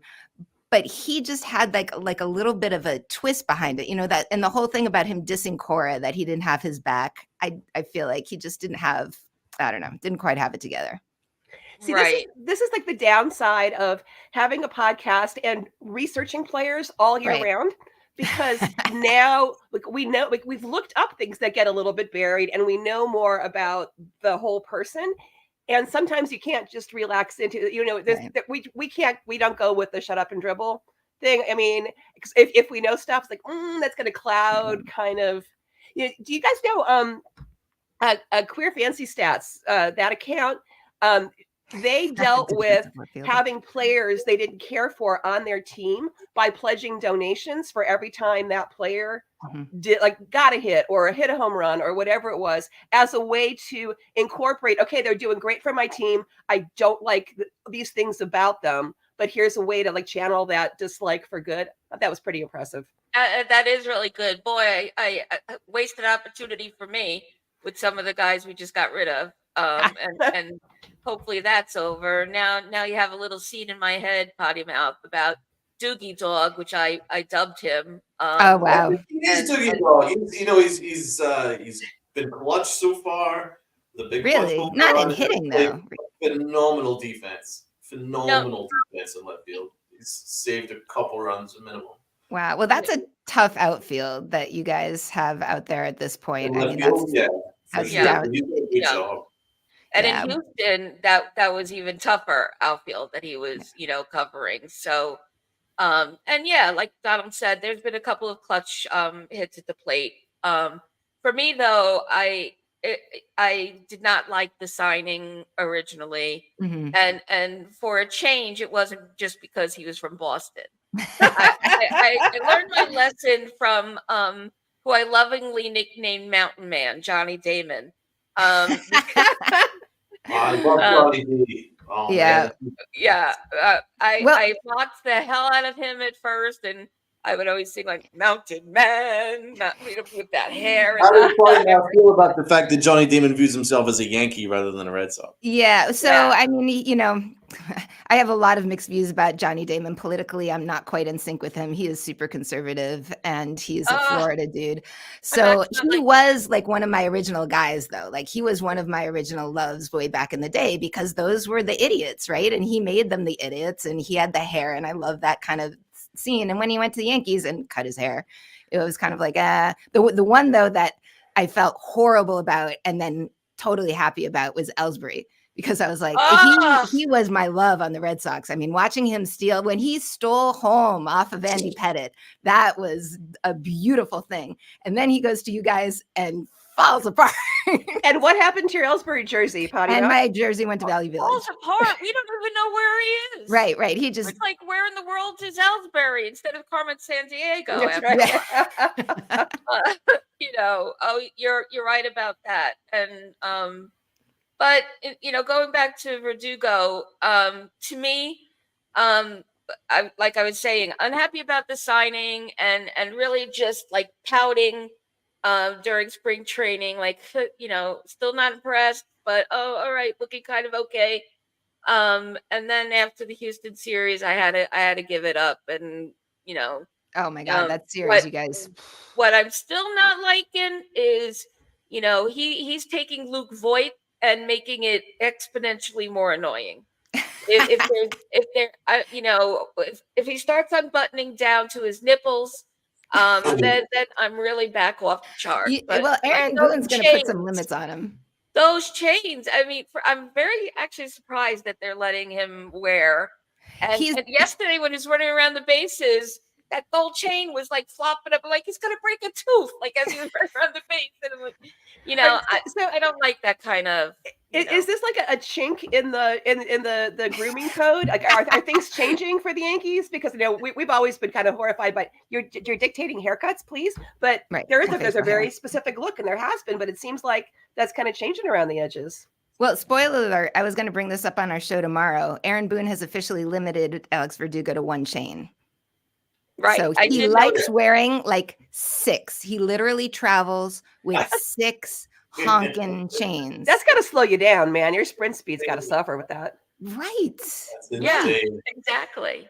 I mean, So- not just by the weight, by ergonomics too. Well, like going through the detector in the airport, right? It's going to be like one comes up, the next one comes up. It's going to be like a And you know, he's Doogie Dog, so it's one chain at a time, very slowly. Right. So that's the thing. And I mean, it's the security agent. he was putting- benched twice last year for attitude. Yeah. And that's what I was worried about because we got rid of a lot of bad energy in our clubhouse. And Well, he's having positive energy though. and 'cause, that's you know, the thing. the thing is, he actually provided positive energy for you guys until the last season. That's when it all fell apart. Well, He's your a good positive player. energy, man. The one that I'm jealous as fuck about is Juan Soto. For sure, man. And if anybody is listening who's a size small, they run very baggy, may I add. I spent more money on my Juan Soto DC Connect beautiful cherry blossom jersey than I've spent on any article of clothing in my entire life. And I can't wear it. I can't wear it. So it's gorgeous. It is small, but it's huge on me. I mean, I am small, but it's, you know, But mighty. small- But Mike, there we go. But if anybody is watching who would like to purchase perhaps at a very reasonable price, it's a beautiful shirt. Juan Yeah. Soto, City Connect. so that's a whole, where they went. Like my City Connect is Josh Bell, who's been on like 18 teams since I bought the jersey. And I'm still wearing that loud and proud because he's okay by me. Yeah. So- But he's a beautiful human being and like he's bounced around enough. Soto is now, power to you guys and enjoy it Oh, as much as it makes me miserable. He's He's the most perfect embracing. baseball player, man. He's the most perfect offensive weapon. He doesn't have a weakness. Well, you're welcome. As somebody watching him grow up at Nats Park, you're welcome. Mhm. Thank you so much. No, he's just so good. Oh my god. Yeah. He's a joy to watch. He really is. I mean, the man loves playing the damn game. So, Yeah. and I love that about players when you can tell they love their job. I Yeah, love his absolutely. new cleats, his New York cleats, and I know, he right? walks up to Empire State of Mind. He's loving it. I can tell. I think he's a natural Yankee, and I mean that in a good way. Yeah. I mean, it feels like the right fit. And I know I'm not allowed to say that, but I am saying that. I do don't feel like like it's a perfect fit. I think so too. Well, and I think that we're seeing with the guys we brought over another one I wasn't happy about, and neither of you are Mets fans, and I don't believe Stroh played on any of Fuck the your. Mets. Sorry about that. Oh no, no How do apologies. you I really mean, I was in college in 1986, No, I was people in clear, Boston. guys. So Sorry. I was in Boston with my Yankee license plates when they lost the World Series in Fenway. So that was interesting. wow. So I was going to say I think part of what's transforming transformative for even Doogie Hauser MD is that I think once he put the pinstripes on, he felt it, and definitely for Stroman. I think that he was another one that I was nervous about coming in, because he sort of has that same kind of attitude, Mhm. reputation. That seemed like it was going to be a weird fit for me. Like on the outside Yeah. looking, I thought, really? Yeah. Same. Yeah, couldn't quite picture him being a Yankee, but another one bringing energy and humility that who knew, like that it was in him, and saying we instead of I, and it's the team this and He's the team a good that. human. He's Yeah. a good human. Yeah, Yeah. just feels like I hope you guys don't uncover anything. It just shows how the media twists things because I think he's a good dude. I think he's been portrayed unfairly. He hasn't really done anything. He hasn't done anything to deserve being completely cast out by the media, which he was for a while. He really because was, he yeah. wasn't really that happy in the Mets. I think he always wanted to be. Well, he has always wanted to be a Yankee. It's always been a dream of his. Yeah.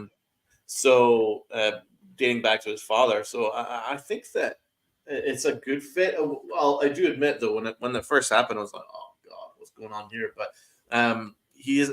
Once I watched his press conference, I was like, "Oh shit!" Now he's actually a really good dude.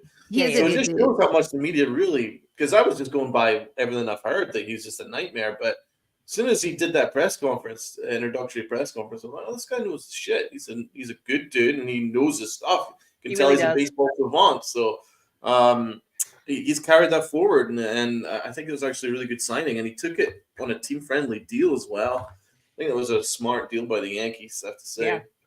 Yeah. Yep. I really wanted him to go to Boston. I see somebody's asking if I'm in Boston or surrounding, and I'm actually outside of DC. So I'm an expat. I moved Okay. down here, and so the Nats are my B team. The Orioles just make me cry constantly because that's where I go to watch my Red Sox and argue with Patty in the stands. But I was born in Boston. I'm third generation Boston Red Sox fan. When they finally won in 2004, my dad printed up this picture of my kid, who was a little kid at the time, tracing back to me, to him, to the grandparents, to the great grandparents who are all in Oh Boston. my God. So I can't let that go, and I've tried very hard to make my kid a Red Sox fan. The kid is a little lukewarm on the baseball scene, and you guys will be happy to know now lives in New York City. So that's hard. And goes to some minor league games. Yeah, lives in Brooklyn, so likes the Cyclones. Oh, the Cyclones is that's such a fun game to go to. I want to go. And it's a great park. It's a beautiful park. And yeah, when you visit, you really do have to go because it's like old-timey baseball park. With local stores coming in and wheeling like a washing machine on the field.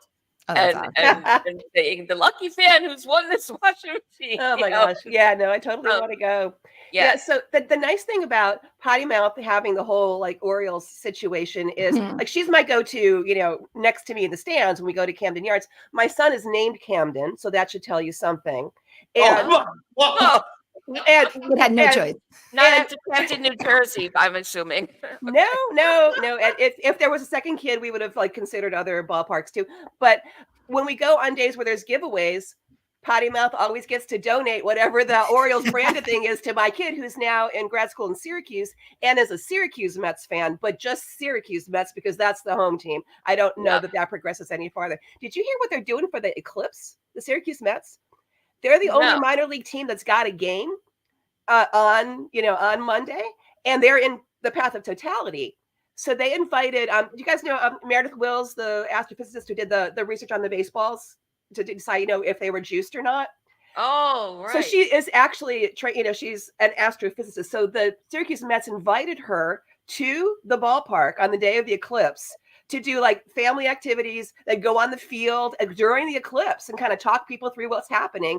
And then that's gonna be like a 3-something in the afternoon. And then like their first pitch is at 5:00. So people are going to be hanging out all day. Oh. They're going to learn stuff from a woman who knows the astronomy and also knows the baseball. So that's like super fun. And so my kid goes to school up there, so he texted me and said, "Yeah, we got tickets for we're all blowing off class and we're going to the thing." And then he said, "Oh my God, Meredith's going to be there too." And I really want to play hooky, but day job. Oh, it's a quick flight. It's a quick flight from on a Monday though. On a Monday, unfortunately. I have my sister and her family are in Liverpool, right outside of Syracuse, so I'll have to tell them about that. And you must know about the Challenger Baseball League. If you're, as you said, ever mentioned that, that's a whole other. No, but yeah, they just there's a national network called Challenger Baseball, and they have like 900 teams throughout the country, and it's strictly for people with disabilities of any age. Wow. And so my nephew was on the Syracuse Challengers. And every year when they do the National Baseball World Series, the National World Series. Thank you. You know what? We're with you. Yeah, no, understood. Clearly, placebo caffeine. But they were invited to do an exhibition game at the Little League World Series. They were one of 2 teams in the country. The Syracuse team were highlighted there last summer. So anyway, wow, that was a tangent. Awesome. No, but my kid coached like while in high school down here. Our school district has allied sports leagues, and they had an indoor softball team where they had accommodations for kids with various abilities, and he helped coach that. That's So awesome. I will make sure that he knows about that Challenger team. That's super cool. Yeah, and you could always message me, Patty, if he's interested in engaging, because my sister's a coach for the Challengers, Wow, that's and fantastic. my nephew's still playing. So, Oh, that's great. Yeah, no, I would like yeah, to follow up on that. yeah, absolutely, and they have a Facebook page, as well. But yeah, I'm happy to connect Great. anyone, your son or anyone, Fantastic. and anyone in the listening area, because let's face it, people with disabilities deserve opportunities to do the same things as anyone else in society. So it's a great organization to support too. So how often clearly, do we have 3/4 of the ALE sitting here? So The top part. Let's talk about the AL East. Well, Patty, Better than any other division. Camden Yards over here. Tell me about the Orioles. What are you thinking about the team? Do you think you're going to win the division? Okay, so I've got I have no wood next to me. I used to have reading glasses that had like bamboo frames so I could knock on wood, like no matter where I was. 'Cause I am that person who wants to say all the right things, like, yes, absolutely, we're going to win this, we're going to win that, but I'm afraid to do it. I think the division, oh my God, have you seen their AAA team? We're so loaded in the farm system that I think the O's are going to be good for a long time, man. And I want Jackson Holiday up so badly, but I don't know who he'd replace because we're pretty solid right now. And it's so weird. I grew up in Cleveland. I grew up I grew up saying we'll get him next year. So that's my comfort zone is we're trying. We'll be better. Under promise, over deliver. We're building the team. It's a rebuilding year, and so I'm in a very weird spot right now, saying, there's all these expectations from everybody, and I feel like the numbers back it up for sure, but I'm always nervous. Then you go Corbin Burns as well, who's a legit. Oh, thank God, man. Yeah, because we lost a bunch. We've got a couple guys and a couple of the pitchers on the IL right now, and Gibson left, and yeah, but Burns, man, he was rock solid. So he's fun to watch. It's nice to have and Grayson Rodriguez is like fire. We were watching him since the minor leagues, and he hasn't like gotten consistent yet, but he's going to be dangerous for a lot of years. Wow. And okay. Patty, tell us about the Red Sox. What's your expectations? Because I thought they were going to finish last, but they started off really, really well. All right. That'd be me potty mouth, right? Yeah. No, I am just like holding my breath on the Red Sox. Absolutely. Everybody thought that they were going to start in the gutter. Patty actually is one that expressed hope on the podcast, but it's sort of like we do that for each other, I think, a little bit when we're afraid to say something good about our teams. Like it's good if the other person can kind of pump it up. So I'm just like, crossing everything and hanging on for the ride because I just traveled with my dad, and on the road trip, we listened to Homegrown, which was the story of the 2018 team and how it was homegrown, which was something kind of unique for the Red Sox, and drawing parallels to what's going on now. And it parallels pretty well as far as the lineup goes, but pitching, we didn't that's a difference. In 2018, they spent money on pitching, and the pitching isn't really there. I think it's, as far as like looking at who's on top of the AL East right now, in a lot of ways, I hate to say this, man, but the Yankees are the most impressive because they played Houston and the D-backs, and now with the Jays, although, that's a rough home opener, but that's a hard way to start the season. The Red Sox had a hard first series. I mean, well, it's hard, first of all, that they had to go to the West Coast to start the season. Like that's not easy for anybody, especially Seattle, which is like the furthest not away from anything else. So to split that series with Seattle, I was kind of feeling a little good. And I was with my dad on opening night, and that, it just calmed him down a little bit. And then A's and Angels, like if they don't continue to do very well, they had some bobbles last night, but they pulled it off. Then, that would be concerning. So there's a lot that remains to be seen about what the Red Sox are going to do when they, actually face, say, the Yankees or the Orioles. And when is that the first game? It's in May, the end of May, that we're going to Camden Yards to see Memorial Day. Yeah. The Red Sox. So because you want the condiments shirt. Yeah. It's all about sometimes we base it on the giveaways, So, Yeah. So, I mean, I'm definitely afraid to say anything too good. There's a lot that I like. I mean, the reliever that they got from you guys, Weissert, I don't even he's Oh doing yeah, well. I mean, Greg Weiser. He's good. yeah, he's doing really well. This guy Campbell that they got off season that nobody said anything about is like totally fire. So I think there's a lot of people complaining how they didn't do shit in the off season, like what's going on. You know, everybody's waiting for the big deal. But the stuff that they did do that kind of got unnoticed, like Tyler O'Neill, we'll see what happens when Von Grissom comes up. That if he's on, that could be a really good addition. You know, but then of course it comes down to the pitching. But then the oh God, Story, oh man, Story is a concern, yes. And I'm so bummed because he's had such a hard time since he joined the team, and to see him get injured last night totally sucks. I'm really Why did hoping. they all go after Jordan Montgomery? He was there available, and I think he wanted Oh to be God, Boston. that's what every Boston fan said. Like everybody wanted there, him. so it made all the sense in the world. Right. Really good pitcher. Now the ownership sucks. The ownership sucks. That's what it comes down to. They just wouldn't spend the money. Incredibly jealous of what's going on with the Orioles now with this new exciting ownership who's like looking like they're going to be all in. It'll be, you know, they got to show that they're going to sign somebody, like keep their star players and put out the money. They're But saying all the right things, but boy, they gotta prove it. You know? Yeah, they sound good. So I don't know. The Jordan Montgomery thing, absolutely disappointing. However, the starting so far, I don't have any wood around either. The starting five that everybody was like, oh, they kind of cobbled together this rotation. They've shown that each one of them showed marked improvement from last year, and they're chalking that up to the new pitching coach, Andrew Bailey, right? So he, and you know, former pitcher, former Red Sox, Breslow, also former pitcher, former Red Sox. So to have that, you would think that these guys would be putting some emphasis on doing some good pitching with that kind of leadership behind the team. So maybe Bailey can work magic on these guys. I guess we'll see. And so with the rest of that the AL East, who are you most worried about? What teams? What teams do you like say, oh, freak, we have to face them? Everybody. Everybody all the time. Everybody. Are you kidding me? Are you kidding me? You want me to say Yankees because I'm going to say Yankees. You guys have the hot start, man. Right. You got Juan Soto, man. Come on. Yeah. No, I'm fucking afraid of absolutely everybody. Definitely. There's each team. I mean, I do has think something. I think the Red Sox are going to exceed expectations for sure.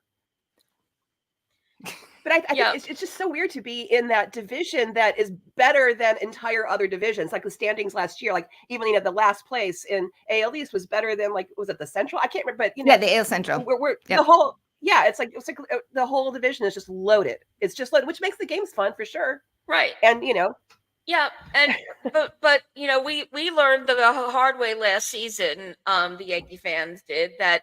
You could look great at the start of the season. You could look great on paper, and then things happen, and then you have your sleepers like the Orioles, the O's, like who came out of where last season? The farm team. They came out of the farm system. Right.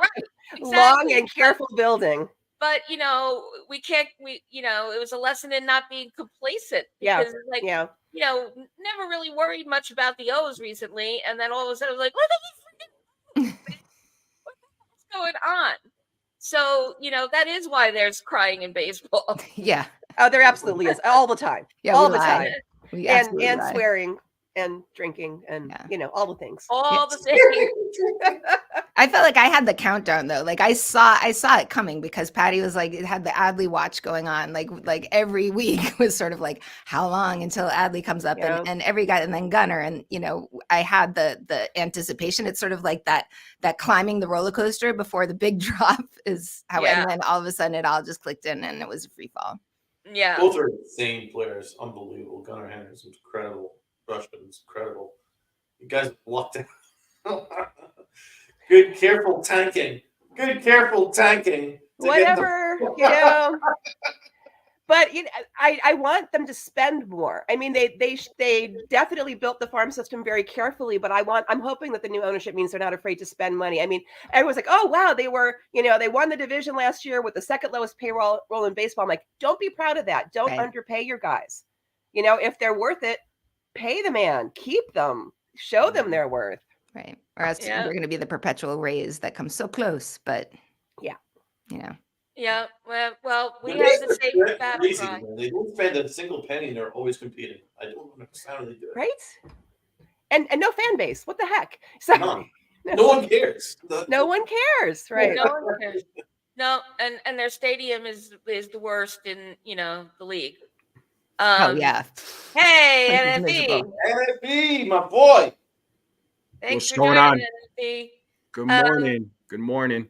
And so this is NFE from the Strike Zone podcast. And NFE, I'd like to introduce you to the co-hosts of No Crying in Baseball podcast, Potty Mouth and Patty, who came on and we were just talking across the league just now. And so to be fair, the AL East is the part that we all care about. Well, yeah, we were pretty AL East centric, but so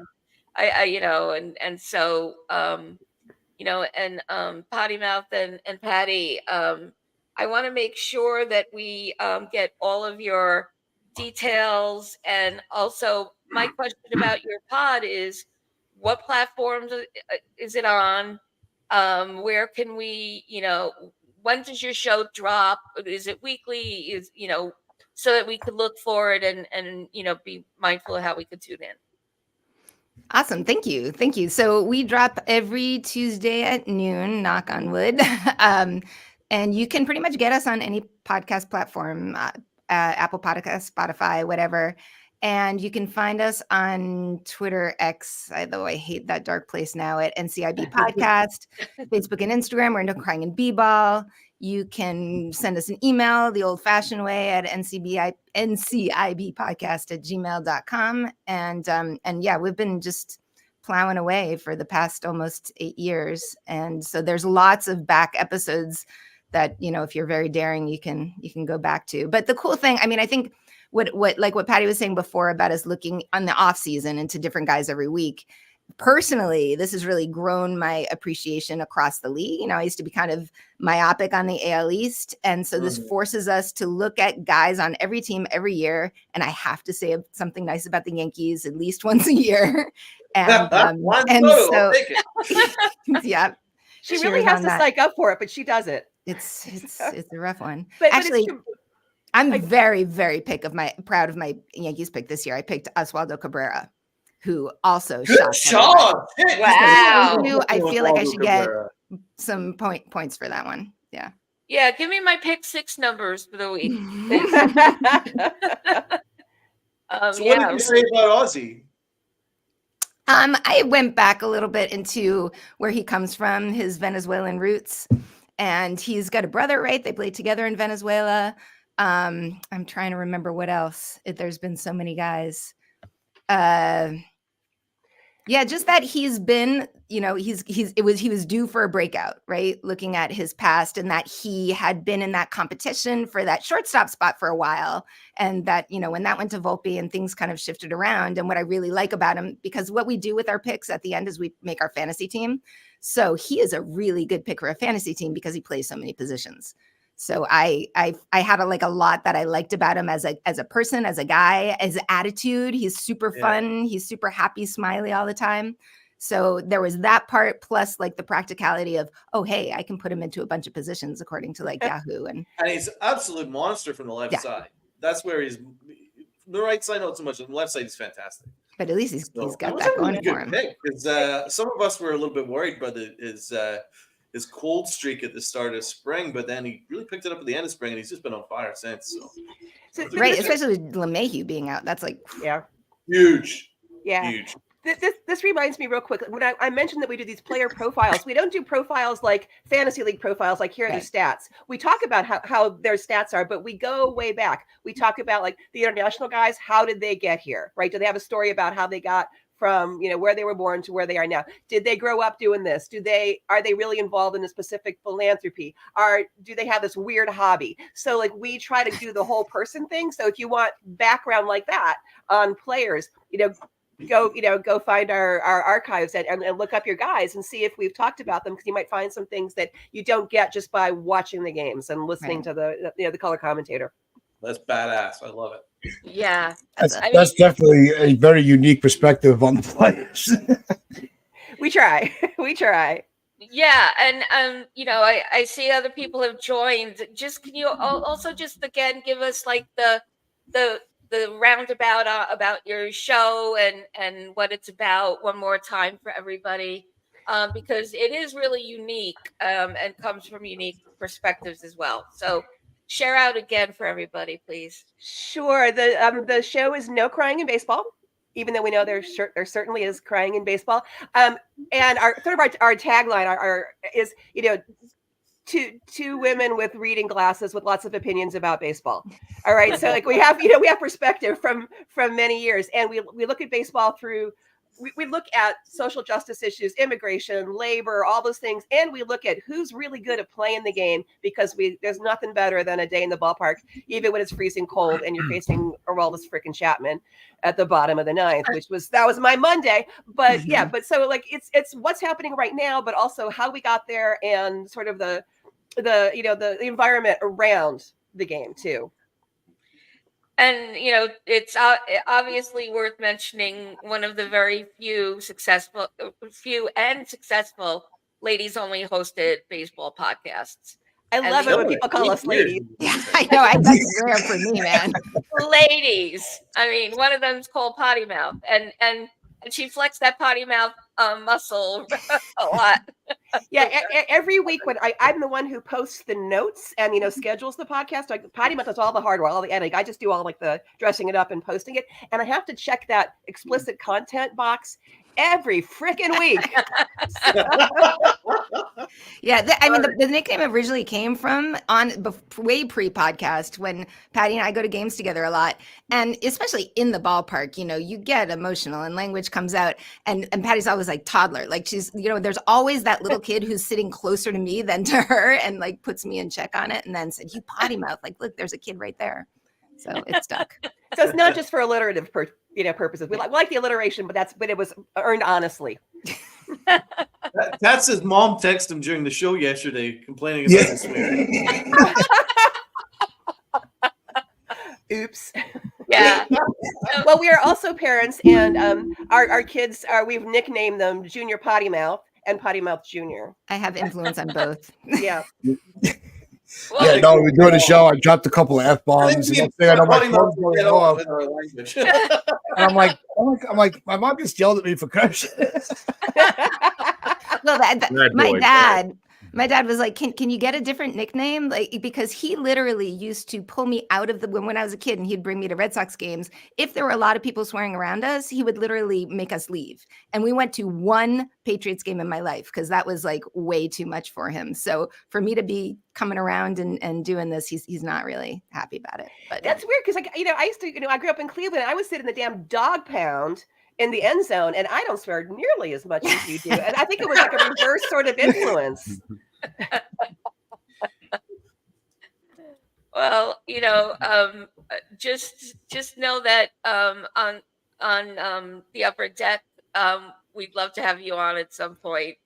So, and Patty, you've been a great facilitator of getting you on and scheduled for today with us. That's Potty Mouth. and so Potty Mouth's fancy. She has an agent. No, Potty Mouth's the agent. I just go where she tells me. Right. I'm still like anonymous and behind the scenes. I do kind of. Yeah, I mean, even with I know it's the whole vibe with the sunglasses and everything. Yeah, it is. Puppet Master is what it is. I don't know. Yeah. You're probably, an Oscar winner and a Tony winner and a Grammy Award winner, and you're just hiding your identity. Right. Who knows who I am in real life? Sing a little something for us before you go. No, you really don't. Really. Although I can do a drum solo. It's true. Nice. So, well, I'm learning. I've got the beginner song on, but there's, as we're women with reading glasses, entering that age, thinking about what I want to do as I inch toward retirement, I was thinking, rock and roll drumming would be a good thing. So I have my electric drum set over here. Fire after like Bonham, Dave Grohl. Who are you thinking? What was that? Dave Grohl, John Bonham. Which one are you gonna go? Oh, for? Bonham for sure. Absolutely Bonham. Yeah. So Well, yeah, and I'm also, and the last several times that I've been to I was about to say Shea, that's how old I am, to City Field, has been for Dead shows. So like, Mickey Hart, Bill Kreutzmann, also, idols of mine. We're going to be changing the intro music to the podcast to just be Potty Mouth playing the drums. Oh, well, look, that would keep me in, Right? Get me interested. So anything else you want to share, before you leave to do your swearing for society, at large? Oh, new tagline, swearing for society. Or band name, I'm not sure. Hey, The podcast. I can do the vocal Potty Mouth when you're ready. I Great. do some good vocals. So Oh, when you're really? ready, Oh, we that have- would be great. And we have what like, named swearing for society. I love it. yeah. And what like the image of peace, if a Yankees fan and a Red Sox fan can come together to swear for society, then there's hope for the future for everybody, Yeah, really. and Patty, you can play That's all. cowbell or something. I'll be selling the t-shirts out in the lobby. Cowbell.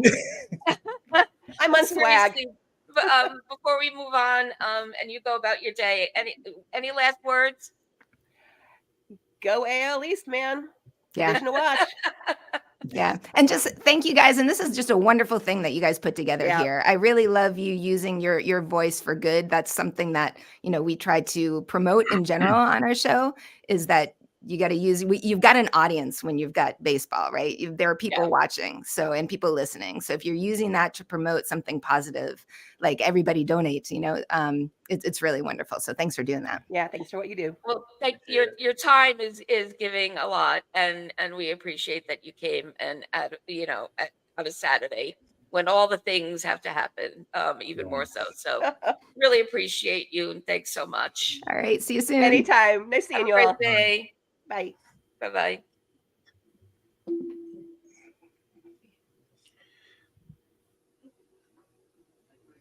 Great job. Hey, awesome. Nit. That was awesome. So Everyone, check out their podcast. They are absolute badasses. they really are. exactly, they were badasses. They're a lot of fun. They are a lot of fun. Now I'm gonna go and get a motherfucker sized coffee from Starbucks. I will be back. I haven't had my break yet. Hurry. Hey, NFE. The nerve. What's Donald. going on? Good morning. Good morning. Good I'm morning. not gonna miss talking to NFE. So NFE, just to welcome you back in with everything. We want to, on the Saturday, like we signed off with No Crying in Baseball. We do thank you for coming in and hang out with us for a little bit on the Saturday. Just remember, we've been putting the links in the chat. You see the link scrolling along the bottom. Donate to Parkinson's. As much as we are enjoying the baseball talk, this is also for a much bigger purpose than just us voicing our opinions on the game. So make sure you hit the click on the donate button. It's on the comment section. Just write down that you're donating on behalf of the Pinstripe Chronicles, so we can track how much the community has done. You could also hit that QR code on the top of your screen and send us some coffee. And we will also be keeping track of all the super chats and everything else involved. So there are multiple ways that you can donate to the cause. Before we get into a little more of the baseball discussion, NFE, I'm going to bring in my other co-host, Rob, but tell people that may not know, which should only be a few, about your channel. About my channel, so yeah, just a little background history. I started my channel back in December. So it was just started with me following a bunch of channels, right? Pinstripe Chronicles podcast, 161 River Ave, Morning Brew with Hector, Joey from The Shift. So it was just multiple channels that I was following, and I was tuning in. I was getting involved in the chats, and then eventually, eventually I started to get onto the open panels. And then Uncle Tats gave me the opportunity to co-host with him one day. and I had a lot of fun doing that. So I think it was from that point on, I was like, maybe I should start my own channel. I was hesitating, but I wasn't sure if it was something I should do. But, you know, Uncle Tats was just like, I don't know why you don't. So I'm like, you know what? Screw it. I'm going to do it. I'm going to do it. Like, I'm just going to do it. What's the worst that's going to happen? You know? So I just went for it. And like I said, I started it back in December 2nd, 2023. So I've had my channel for a little over 4 months. It's grown surprisingly. Like the growth of that channel has been nice. And, you know, I have goals and I want to continue growing it. I want to continue collaborating, interacting with all you, everybody. Right. So, it's been great. I've been having a lot of fun. So I've been excited for the growth. I'm over 500 subscribers now. So over the last 4 months. Awesome. Yeah. So it's been, I didn't expect it. I really didn't expect it. I was just, you know, seeing, let's see how this channel does. And yeah, the growth has been amazing. So, you know, I'm going to continue growing this thing for as long as possible. So, Brad, thank you so much. It means a lot, you guys. And, you know, I couldn't do it without the support of the subscribers. So, I mean, if it wasn't for you guys, my channel wouldn't be where it is right now. So, that's the story of it. That's the story. So, Yep. And I'm just going to continue doing my thing. Yeah, you know, it's been, you know, one of this season so far, and you know, for the discussion, we'll go into, you know, the first week of the season, week and a half. But the Yankees have shown it's almost like a tale of two cities, of two teams, because you know you had that sweep, you know, you had the amazing start to the road trip, coming home 6-1. But the last couple of games, you're starting to see a little bit of the remnants of 2023. You know, with the offensive struggles starting to rear its ugly head again, and starting to get people nervous. So, you know, I think that's something that when we really get into, you know, the deep dive of the Yankees, what are we seeing from this team that is starting to kind of rattle everybody? I think it's just the bats. You know, the when the bats are cold and they don't score any runs, people go back to 2023. Because if you remember, when they're losing a game 1-0, for these guys to score a run, it's like a constant struggle. It's just a constant struggle. And yesterday it was the same thing. You know, they had 6 hits, but those 6 hits, they didn't create any opportunities out of that. Everybody's bats were cold. I mean, you saw with Giancarlo Stanton, unfortunately, right? He went 0 for 4. He struck out twice. I don't know what's going on with him. Jose Trevino he's another one, right? Who he hasn't really been hitting. So yeah, and I'm not going to just solely blame those two guys. The bats in general were just cold. I mean, Juan Soto had a bad game too, right? Juan Soto had a bad game. Judge didn't have a great game either. So, you know, it's easy to point the finger at a couple of players, but I feel like it was just overall, the bats were just horrendous, you know, for lack of a better word. It was just bad. The pitching is doing its job. I mean, they're doing everything they can. And there needs to be some sort of change in the lineup. You know, I don't know if it's going to help moving Giancarlo Stanton down in the lineup. And yeah, you know, Stanton's hitting 180 since June 2022. That's scary, you know, and especially for a guy who's getting paid It's like unacceptable. 32. What was that? Yeah, it's totally unacceptable for a guy who's getting paid $32 million. Your batting average needs to be higher than 180. It can't be under 200, and it shouldn't even be at 200. It's got to be much higher. You're getting paid well to play this game, and you're not playing well. I don't know if moving him down the lineup is going to help any, but I mean, that's where you have to start. You know, he should not be hitting in the 4th or 5th spot. I think he should be hitting lower in the lineup. But with Giancarlo, though, I mean, I know it's early in the season, but at this point, I think there needs to be a short leash on him. I don't want to say that about a guy, but you know, if this team is looking to win this year, especially with Soto, Yeah, it should have something taken the happens. pressure off of him to give him a little more production. But Yeah. Rob, good morning, and what are you seeing from this? Well, first of all, thank you to everybody that donated. I saw that earlier. I was checking it out, but I actually fell back to sleep, unfortunately. I was up too late yesterday watching that WWE Hall of Fame, so I apologize for that. But I do appreciate everyone that's been popping in this morning, sticking around with Lynn, Tats, and hearing Chris and her husband, Pete, man, you can't say enough about just the fight that they're going through. So I just want to put that out there to keep fighting the good fight, because that's a tough situation, man. But that's the reason why we're doing this. So thank you to everybody for being here. Now, as for the Yankees, they didn't fight at all yesterday. There's that. They didn't fight at all yesterday. They looked terrible.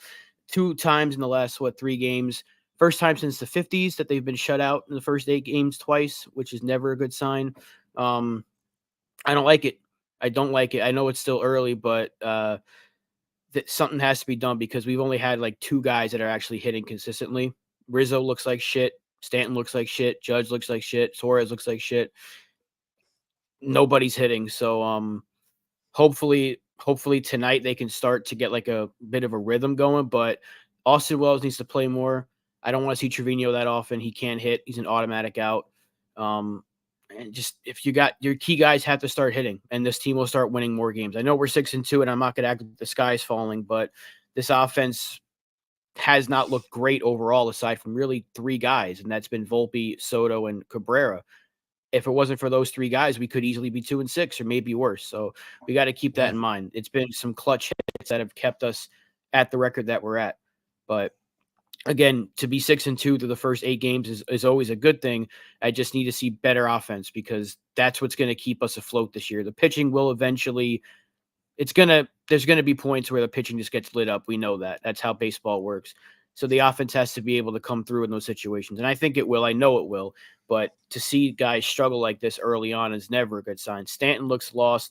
It looks like Rizzo isn't fully recovered from that concussion, because dude looks like he was the same way he did last year post-concussion. So we need a quick turnaround, though, because this is what's going to keep us at the top of the division, is this offense. And hopefully they can get it going, because I did not like what I saw yesterday. That was rough.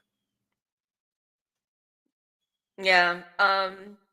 And on the opposite side of position there, Stroman was robbed. Stroman really should have had the W with those 6, flawless innings that he put down, and then the rest is really on the bullpen, and the continuation of just the no production offensively. So I do think that Stroman is a bright light right now in terms of our pitching worries, and not just in his performance, but man, I don't like ever having to eat crow, but he's making me eat, many pounds of it, because when he was signed, I wasn't happy. I was like, oh, he's he's going to be bad for the clubhouse, etc. And every interview so far, when they ask something about him, he pivots right around to we. It's the team that, this team is this, the team is that, and it's helping me to be a better pitcher. I'm like, who is this? Like, was there a body snatching incident? It wasn't what I expected, and really just rising to the occasion of I think he goes for, earlier in the rotation, based on what he's doing compared to what I've seen from Rodon, for example. So I just want to highlight that. And the loss is the loss, but we haven't been swept. We could still win the series. But yeah, the sleepy bats are really a concern, and absolutely right about Rizzo, Rob. I'm not seeing any, I'm not even seeing the touch of osmus on him yet. So, sorry, there I go again, the wrong name. Dowson, or I'm saying it wrong. But anyway, Gross. thank you. Thank you. This is why I needed a break, and I'm mad at Donald for going for coffee. But I'm like, ah. Anyway, it's going to happen, and Judge is easing there, so I'm not worried. And also, it's the Blue Jays, and they're not going to last. But I think that we're going to get some wins. So Yeah, no, when it comes with the bat, the thing that made me, kind of pay a little more attention to the lack of offense is their bullpen has not been strong. The Blue Jays, they've been having issues for a while with that, and it's like that should have been a game where they should have been able to get to the pen, and they were not able to. Yeah. So to me, that's concerning. Yeah, we have the consistent lineups, which is good.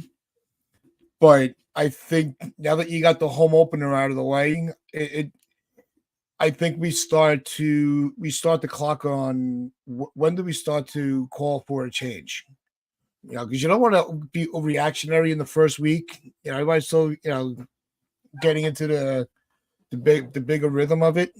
So, yes, I know. Our mascot here is nudging, but that's where I'm getting just a little concerned because it's the inconsistency. What does leave me optimistic is they are still working the pitching. Like they're not easy outs. It's just they don't have the full effort that we saw in Houston, where they were manufacturing those long at bats into base runners, and then not trying to get the home run, but just put the ball in play and bring runs across. Manufacturing those runs. We haven't seen that the last couple of games, and to me, that's what's more alarming. For sure. Rob, what'd you think about Birdie? Your guy Birdie. Wasn't great, but he wasn't helped by the catcher. But he also was wild at the same time. Yeah. I'm not going to put all the blame on Trevino, but I'm going to put some of it on Birdie. Again, he's already been used a handful of times already, and it's only 8 games in. Eventually, a bullpen guy who's coming back from, he was injured, I think 2 years in a row. Eventually, that guy's going to have a rough patch. Every bullpen arm does, so I'm not surprised about it. It didn't help, but once we were down 1-0, you kind of feel like the energy just died in that stadium. Yeah. Once they took Stroman out, everything just changed. Ferguson, first guy, gives up a home run, and it's 1-0, and we can't hit. So it didn't really matter at that point. It just that was a 2023 type of game. Once it was 1-0, you felt like the energy was gone, and then disaster struck. The defense was bad. The pass balls, the wild pitches, whatever it was, it's been twice now in the last 3 games. Both of our losses are ugly shutout games, which is never a good sign. I don't want to see that. I know, again, and I know how early it is. I don't want to sound like I'm giving up on the season or anything, but to see those 2 kind of losses early on is never a good sign. Again, I think the bullpen will be all right, but they've already had to have like a revolving door, and you saw the loss of Loizaga already make an impact. Not having him out there, because he would have been in that situation. He probably would have closed the door in that situation, but losing him again is showing how important he actually is. It's just a shame the guy can't stay healthy, but they got to find that person, because Hamilton can't do it every day. No, that's for sure. I think that's for the fans that wanted to say, Birdie, the Yankees were in the game until Birdie got involved with the wild pitches. And I'm sorry, if you do not score runs and when you get shut out, it's never the pitching fault. It's never the pitching. If they would have been the bottom of the 9th, if they would have gotten 2 runs in, and then we lost 2-3, then you can go, if Birdie had better command of his pitches or control of his pitches and didn't have the wildness, we could have, maybe the outcome could have been different. But if you're not putting up runs, then only the bats are to blame. That's my take on it. And what do you think about that?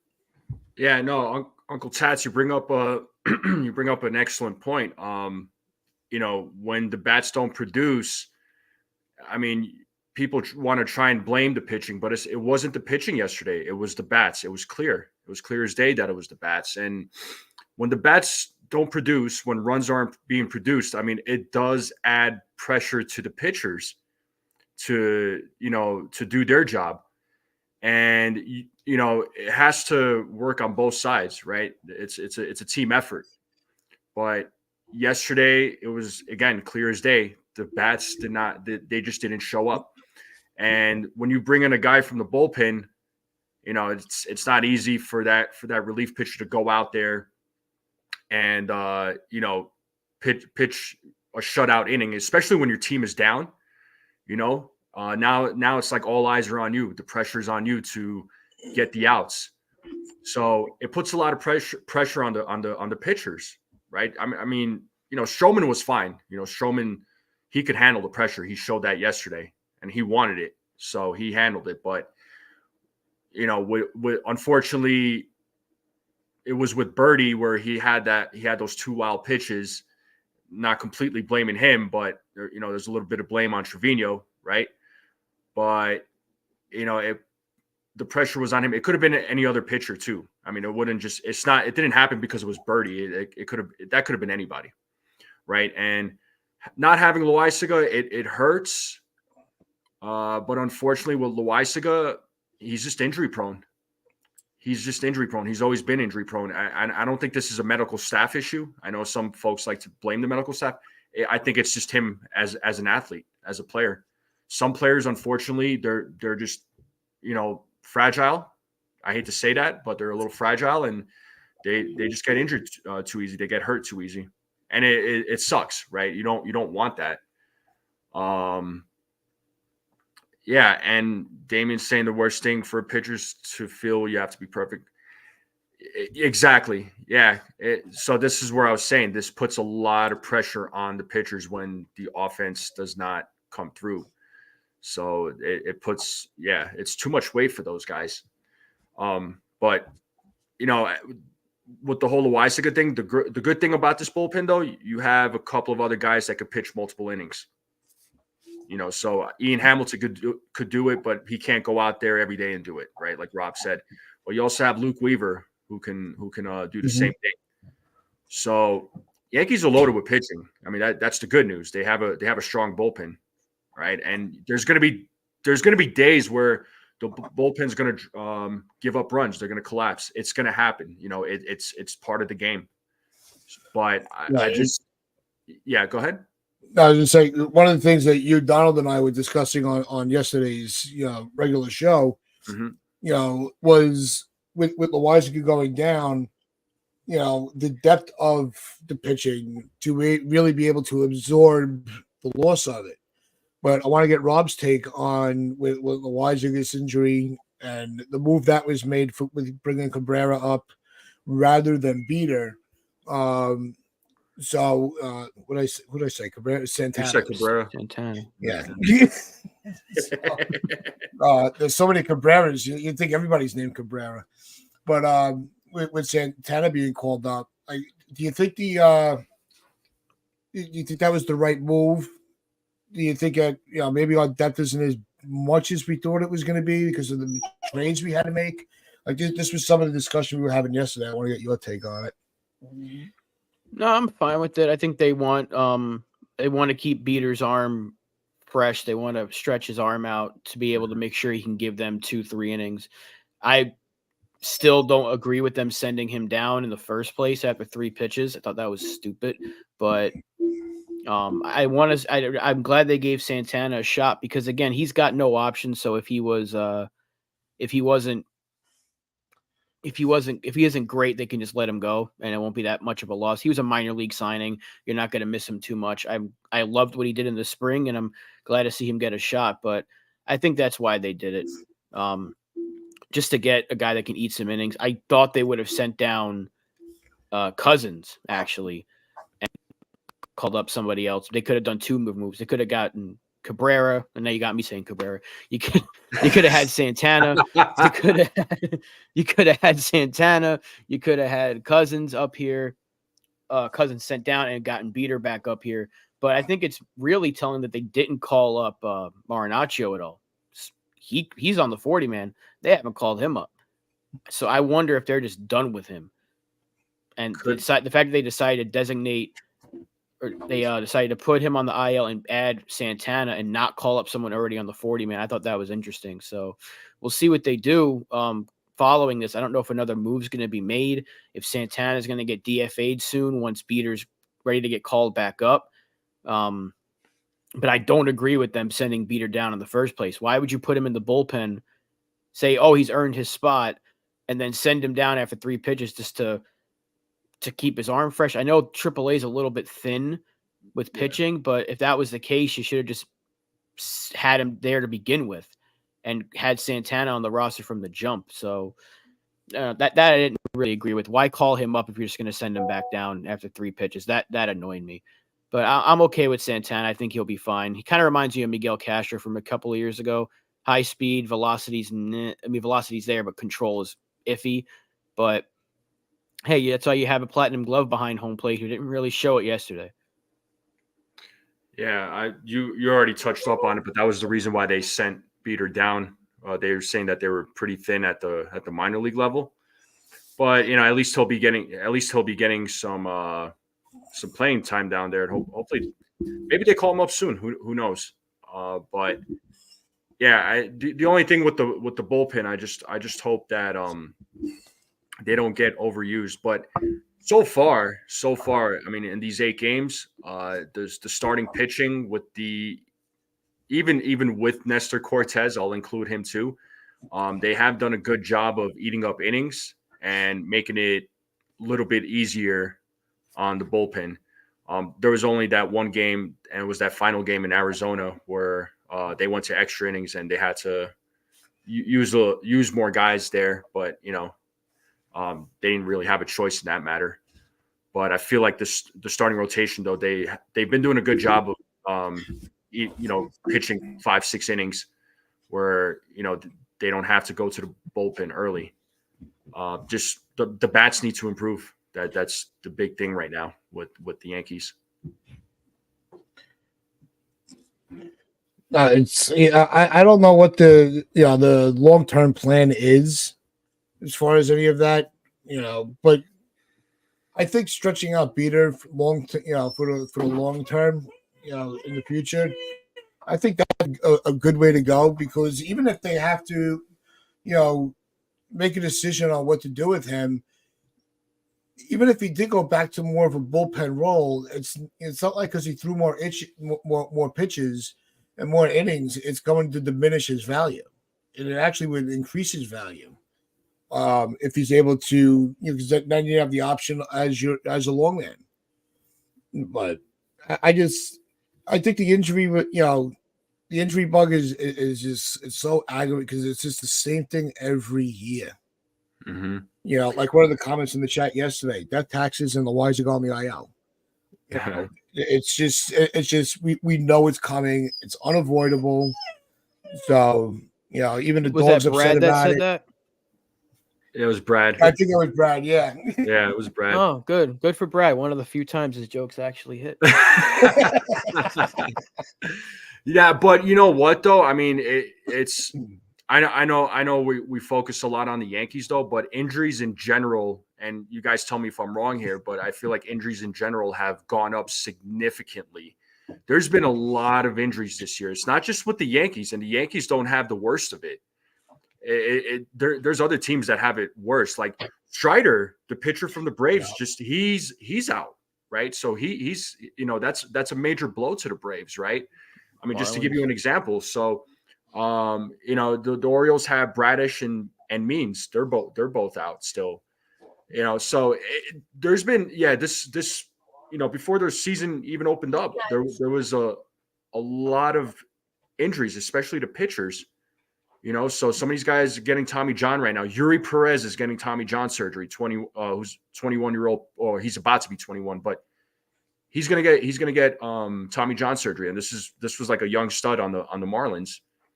So I don't know. Injuries in general it's just a problem. I mean, yeah, for us being Yankees fans, it sucks. But I just wanted to point that out, that it's not just the Yankees, it's happening to other teams as well. So, and worse. Yeah.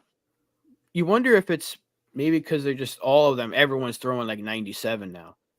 You wonder if that's the case. Is the pitch clock really affecting that many players? Because they had it in the minors. Yeah. So I feel like with the pitch clock, I mean, we here, injuries were always there. Like I feel like even prior to the pitch clock, the amount of people or pitchers having issues with their arm, shoulder, elbow, it was up there. It was common. We were so used to hearing these things, but I feel like that number has gone even higher with the pitch clock. Because ever since they implemented the pitch clock, I feel like the number of injuries to pitchers has gone up a lot. And I don't know if it's just my imagination. That's just what I'm seeing. Because it wasn't this bad. it might be like one of those like, what's the term, placebo effects? I don't know. Maybe you just were kind of thinking it because it seemed like they had to throw faster, that causes more arm injuries. But there already was, like, every year there were injuries that just during the spring, first week of the season, guys overworked themselves. Garrett Cole, he said it was because he overworked himself. He wasn't injured. He wasn't affected at all by the pitch clock last year. Dude was nails. With the shortened time, he was still as good as ever. So may have been his best season he's ever had. I don't know if it's the pitch clock. I don't know if it's guys just throwing too hard or if guys that are trying too hard. But you're right. It's not just the Yankees. It seems like it's always us. But Yeah. Miami's got like 3 different pitchers hurt. Cabrera's hurt. This time it actually is Cabrera. Luzardo's their only healthy guy. I know Perez, like you just mentioned. The Astros have a ton of starting pitchers hurt. The Rangers have pitchers hurt. I think someone from Seattle just had to get something with his arm done. So it happens, Yeah, it sucks. Yeah, that was Kowar, who's one of their pitchers on the Mariners. He had to get Tommy John. Yeah. And look at the Marlins; they're 0-8 right now, right? So they're hurting bad, And as far as I think what's happening with the pitchers too, Rob, is that they're throwing hard. These pitchers are throwing much harder. Like every pitch that they're throwing, it's throwing hard.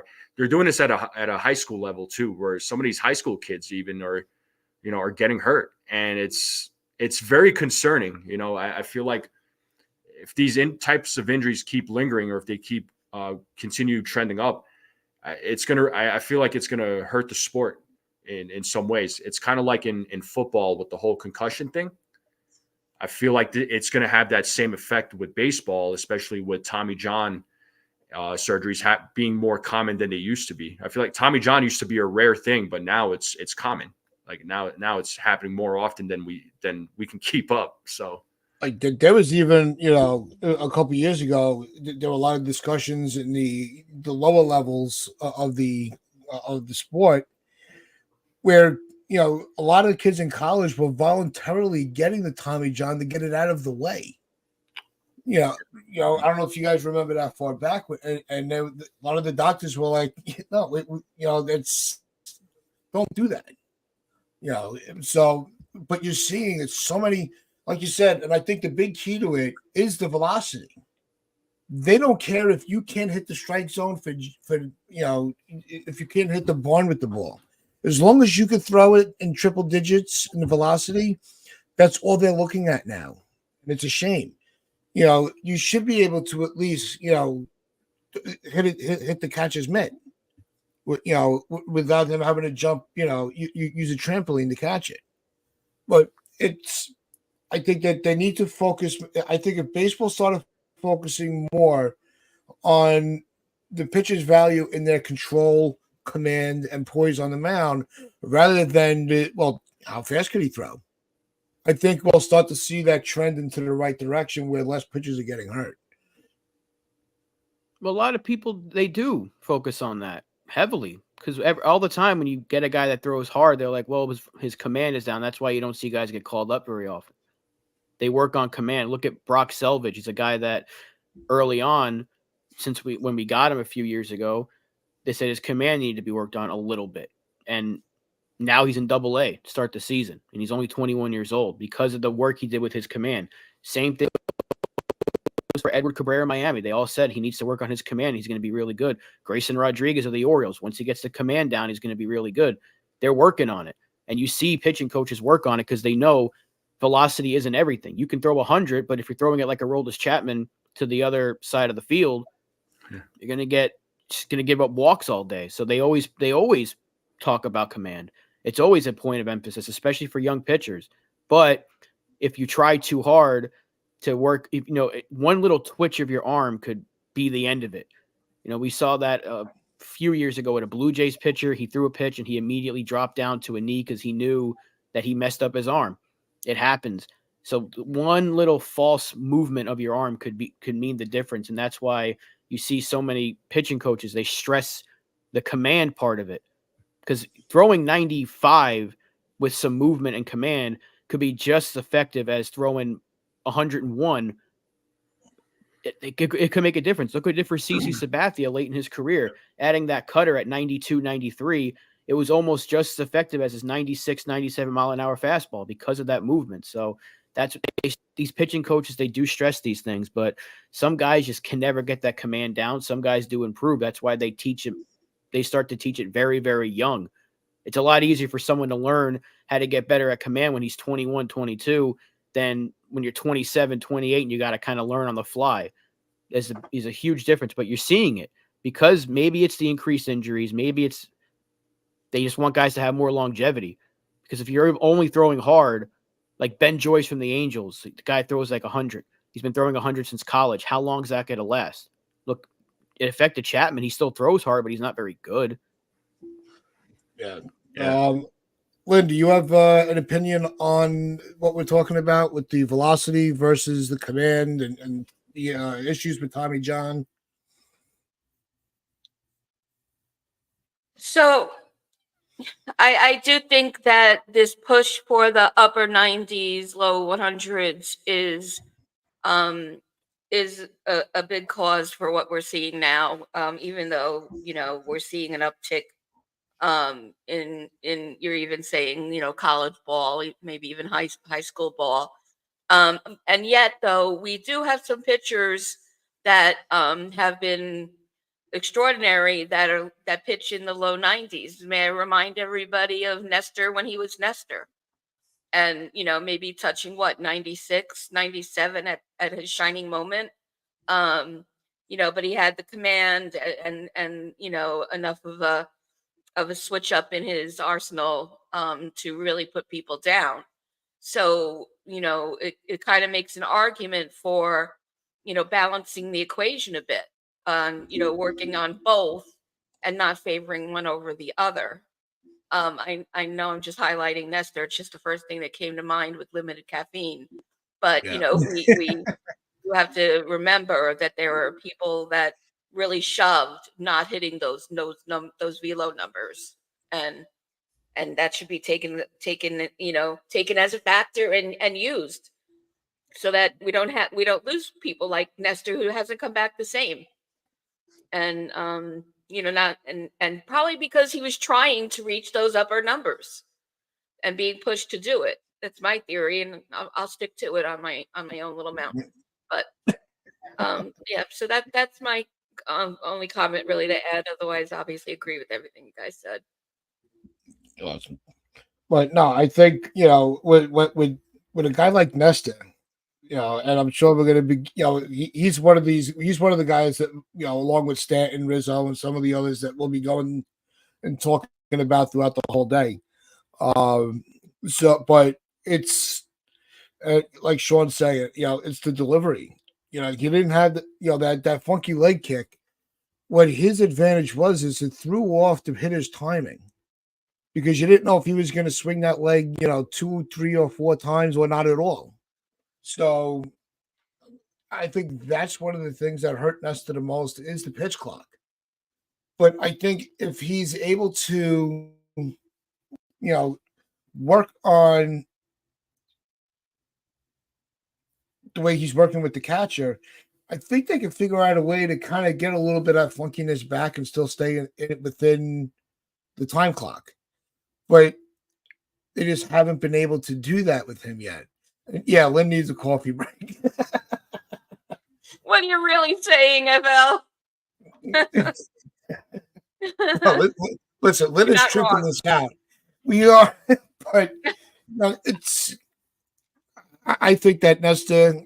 I think the league caught up to him, and he hasn't been able to readjust.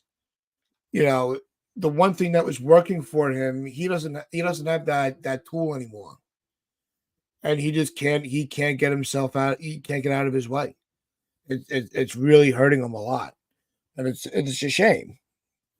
But he has to figure it out. Maybe his next start's against Miami, who has really been struggling. So maybe that's a team that might get him right. Because if he can't pitch well against Miami, and it's not to diminish their players, but they're 0-8. We're not making things up just to support our own argument. Then I'm going to be really concerned about the future of him in the rotation, where we might need to make it. That might have to be the first adjustment rather than a lineup. What do you guys think, Rob? He's been able to bounce back each start now after a bad first inning, and he's never put us out of the game. You're never out of the game after the first inning, unless you give up like 10 runs, like Sevy used to do last year. He hasn't been that bad. Sevy was terrible, and he did it again for the Mets, by the way. I think his first or second start, he got tanked, so that's him. That's not what Nestor's doing. I think maybe they need to just try an opener. Maybe you try that with him. They did it last year for a couple of guys. Maybe you use Beater as an opener for Nestor, something like that, because he's been great in innings 2 through 5. His first 2 starts have been the exact same thing. He gets torn apart in the first, and then he's unhittable the next few innings. So I don't know how to explain that. Do you go with an opener? We saw that a few years ago with James Paxton. He was terrible in the first inning, but he'd get through the next like 5 or 6 with ease. And they eventually didn't do it. But you wonder if that's his issue. Is it kind of reversed from last year where he was good the first 4, then bad in the 5th? Is this year he's bad in the first and then good the next 4? Maybe you try that. Maybe you try each Nestor start. You go with a different opener. This way you're still going to get through 4 or 5 innings, or most hopefully 5 or 6. But they could try that. I'm not ready to give up on him because, again, you don't bounce back the way he has against 2 really good lineups in back-to-back starts and be like, oh, it's just not there anymore. There's something that's clearly affecting him in that first inning, but until they figure out what that is, they're not going to take anyone out of. You're not going to take him out of the rotation because the only person that can replace him right now is probably Beater, and unless there's an injury, and I don't think they can call Beater up for another few days. I think the 10 days is about to be up soon, but I don't know. I think they're going to keep rolling with them until they have an absolute reason to take him out. It might be when Cole comes back in June. Hopefully. Yeah. You see it. I think you brought up a really good, a legitimate argument or debate to it, because if you look at say we didn't lose Cole, and we had the rotation that we were going to go into the season with. He's your 4 or 5, right? That was the debate all spring before Cole went down. Was where what part of the rotation he was going to go, and if you're looking at a pitcher that's only giving up 3-4 runs in an outing, and he was penciled in as, to start the season as your number 4, maybe number 5, depending on how Schmidt was looking. You would sign up for that all the time from the bottom, for a low rotation guy. So maybe it's more of us, even so on my part, just a slight overreaction to the start of the year, because to Rob's point, it really is only 1 inning that he just, it's the first inning, he just can't get out of his way. And then he's just like, all right, haha, you got me. Now watch this, type of mentality.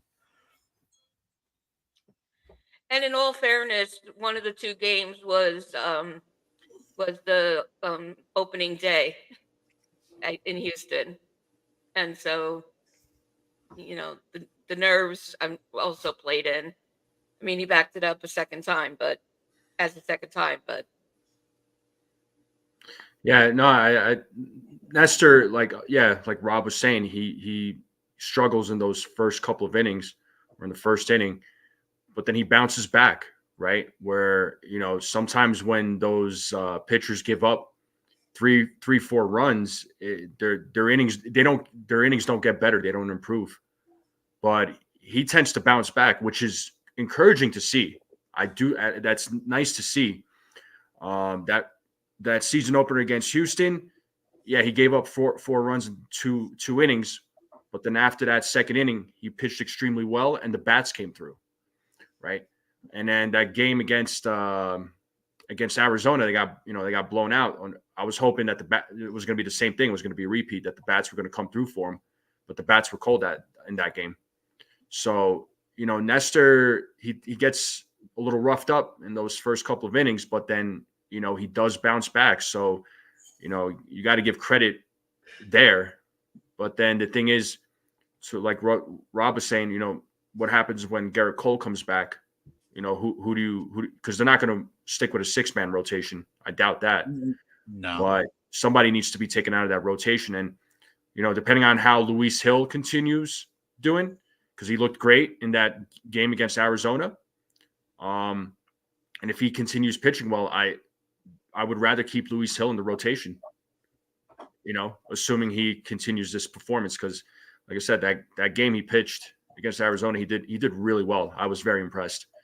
And he impressed during spring training too. So I think you still move Nestor to the bullpen. I mean, if it was up to me, but that's a tough decision to make. Yeah, it's Also 2 months away. Right. Yeah. Well, we'll just see how things progress in these 2 months. And then, Well, talk about progress. We are hitting our 3rd hour of this fundraiser. So we thank everybody that has spent some time with us. As much as, like I said, as much as we enjoy talking about Yankees and baseball and everything in between, that is really just a side note for today. This is all about raising money for Parkinson's. You see on the bottom ticker the website that we are working with. There is also the super chats. There's a buy me a coffee. The QR code is in the top of the screen. Whether it's $1 or whatever, anything you could donate to Parkinson's Awareness is greatly appreciated on our behalf. Like Lynn's putting up in the chat here, men are 1.5 times more likely to have Parkinson's than women, and certainly geographic areas, ethnic groups experience higher rates of Parkinson's disease. So that really is why we are all banding together today for this show. So we are now in hour number 3. Lynn, I'm sure you are like ready for some coffee or an injection of some sort. But we've already had some really special guests. We kicked off the show with Chris and her husband Pete, and Pete was sharing some of his stories, and they were sharing, some of what their all right, their trials and tribulations with dealing with it. So you also earlier today, if you didn't catch it, you can always go back later on. We did have the No Crying in Baseball podcast with us as our first guest. Now we are sitting here with NFE from the Strike Zone. You all know him. You all love him. So as we get back into the pitching discussion, when it comes to what do you foresee with the amount of pitchers that are going down with these injuries throughout the league? If you had to project or predict how it's going to affect the trade deadline, because you might not have some of these low market guys, the low level guys, like I'll use Beater for an example. He might have been on the market, this off season, but with all the injuries, I don't think he's going to be on the. I don't think any pitches at this point will be on the trade block, which may make teams hesitant to make moves. How do you see this affecting the trade deadline? NFA? I mean, I don't know. I don't think the Yankees would have ever considered trading Clayton Beater anyway. I think he's going to be a big part of that pitching staff. That's just what I think. But as far as getting more pitchers, Or is that? I'm sorry. I guess your question kind of. Are they gonna? Is the trade market going to be less active? A team's going to be hesitant to really make moves because a lot of teams prefer pitching in the trade. So Right. with a lot of these pitches going down, teams are going to be reluctant to dissolve any of their depth. Regardless of what level they're at. Okay, I mean, if a team is in a playoff race, I would say yes, they're going to be hesitant about giving up pitching, because you can never have too much pitching on the team.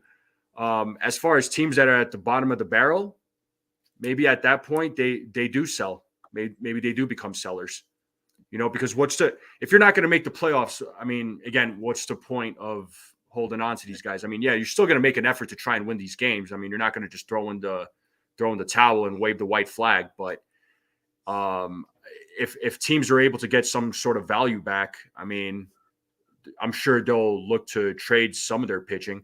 But I would say for teams that are in a playoff race, I don't think they're going to give up pitching. I think that they'll be a lot more reluctant to do that, in my opinion. So, Rob, I mean, Cleveland's are they tied for first right now, or they're half a game back of Detroit? So I mean, again, 8 games in, we don't know how that's going to look in July. But Bieber is probably the best name that anyone could think of because he's a rental. But if the Guardians can win that division, they'd be foolish to trade Bieber. The Marlins are the only team right now that might be full-on sellers. 0-8, they have arms, but it's going to take a king's ransom to get Luzardo. The dream is still alive for Edward Cabrera if he gets healthy this year and pitches well. The dream is still alive. We'll see. But I mean, aside from those two guys that you're looking at, they have a ton of bullpen arms they can move. I don't see a lot of people that are talking about, Reyes, go get a Reyes, go get this guy, go get that guy. I don't think we're going to get a Reyes or Luzardo. It's going to take a lot to get them. You're talking about Spencer Jones and then some for Luzardo. 3 years of control for a really good pitcher, it's going to take a lot. So maybe look at those bullpen arms. I would love Nardi. I would love a Tanner Scott, a guy that can close, a guy that can give you quality closer innings. Even AJ Puck is a possibility at this point out of the bullpen. If they're looking to sell, it shouldn't take that much to get some of those guys. Those are 3 lefties. I know we have 2 right now, but Ferguson is a free agent at year's end. So there's ways you can improve the bullpen for this year and next year if you just, again, talk to Miami. Because for this entire offseason and even now, we're still a great trade partner for them. We already made a deal with them, a 3-team trade to get Birdie from them. So I would think that if we're going to be talking with Miami for anybody, it'll be for some of those bullpen arms. And maybe if Cabrera is healthy, they open up those discussions about him. But other than that, I think we can really go after those bullpen arms and maybe a bat that could come off the bench for us down the line. If we still need a third baseman by the deadline, maybe Jake Berger's available. And he's got a big bat. We can certainly use that in the lineup. What is Josh Bell's value? Where is he doing? I think he's still a Marlin. I'm not sure, but they have players that they can move, and that's where the Yankees should pounce at the deadline because they have what we need, and they have had what we need. Yeah, it's I think another team, and I see Chris from Talking Rivals put in the comment. The Mets. I don't think you're really going to see much between the Mets and the Yankees. It's not that they won't do it, not that they haven't. I just think that's something that that's like a last resort matchup for a trade. I think we've made better trades with the Red Sox. But Sean brought up in the chat also about the White Sox being a dumpster fire and something to keep an eye on with them and how they sit. And we'll have to wait and see where the medical report comes through. But in yesterday's game, they lost Luis Robert too. Luis Robert Jr. went down. So and I just saw Brad. You're right. I just saw that too. Bieber's going for surgery. It was just announced on Twitter. Wow. Well, then there goes him now. I mean, another one. This is crazy. We can forget about that. It's like The an one epidemic pitcher- all of a sudden. Yeah. But at least they have that clock to get everybody out of the ballpark quicker. There's nobody to watch throw the ball, but at least we get a quicker game.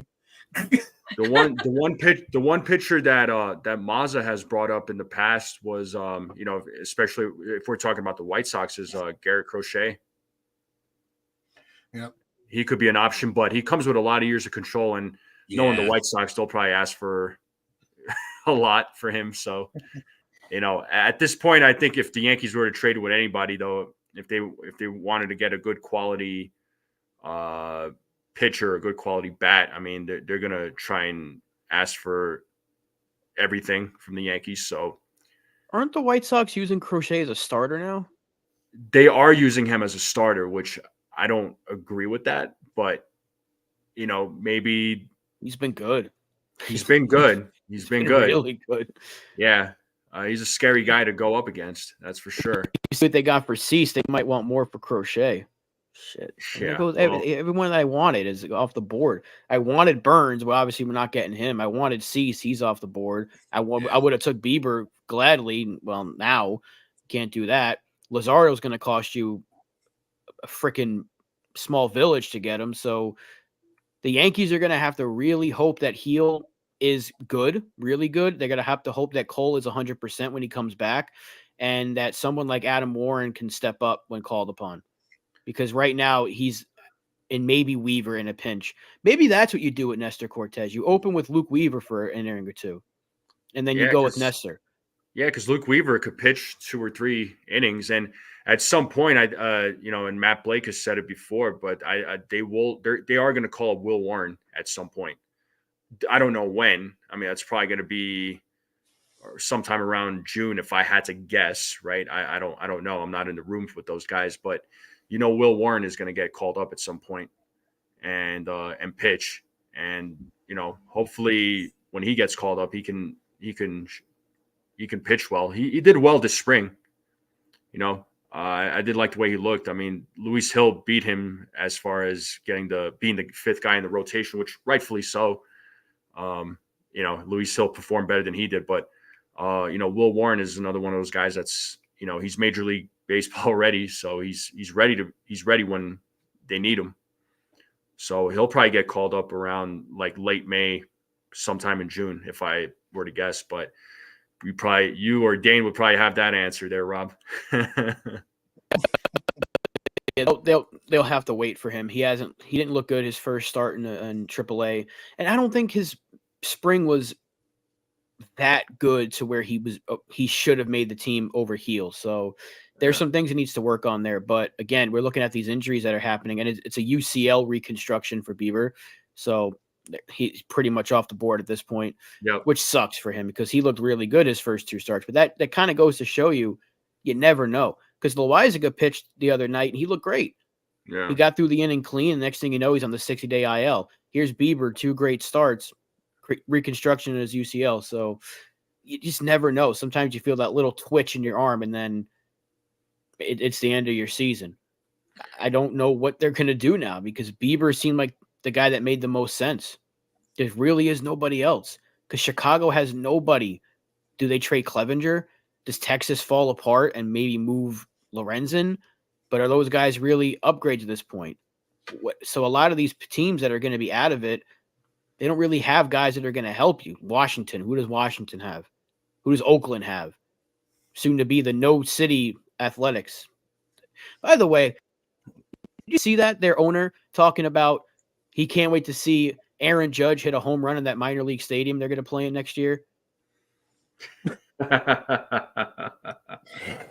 I thought that was a joke. No, he actually said it. He did not name a single athletics player. He said it's going to be great to see our guys and players like Aaron Judge come here and hit home runs. Imagine Hal Steinbrenner saying that about, I can't wait to see David Ortiz come back for a Legends game and hit a bomb here at Yankee Stadium. Like that team, that owner needs to sell himself. I don't know. He needs to just take a long trip.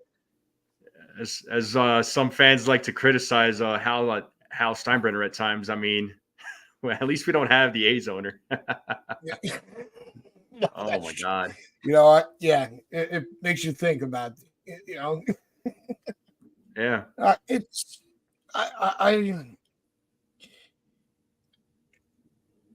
you want these injuries to, you want to figure out a solution to it, but there really isn't. Throwing a baseball is a very difficult thing. It's a very unnatural motion. But I think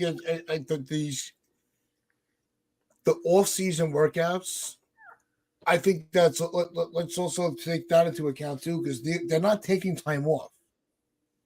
They don't use spring training like it was originally intended for, and that was to get into shape. They're not letting themselves get out of shape. They're not giving their arms proper rest. So they're throwing 12 months a year. That takes a toll of, year after year after year. Mm-hmm. And especially as, you go down, as you go, age group to age group, and younger, these teams that are, like these competitive leagues, and my nephews are in them, and it's highly competitive, and it's, there's a lot of eyes on you. So they're pushing themselves more and more, as little as young as little league, and they're just competition throughout their entire life. And by the time they get called up to the majors, think of all the the pitches that they've thrown, or times they had to swing the bat. If I skip a day at the gym and I don't do a workout, I'm going to fall out of my routine, and I don't know if I'm going to be good enough. So they're not letting that. And if you're on the fitness level, you could attest to this, or back me up, or argue it, say I'm wrong. But there's a reason why you have a rest day, and I don't think these players are taking the proper rest day. Maybe there should be multiple rest days. Maybe only swing the bat in the off season, 2-3 times a week rather than 5. Yeah, rest days are important. You got to have recovery days, right? It's like some of the, the students that I train, right, and myself, and I'll include myself in this with my training. Yeah. If a coach comes up to me and asks, "Hey, are you okay?" I mean, me being who I am, I could just be like, "Yeah, I'm fine," but really, I'm not.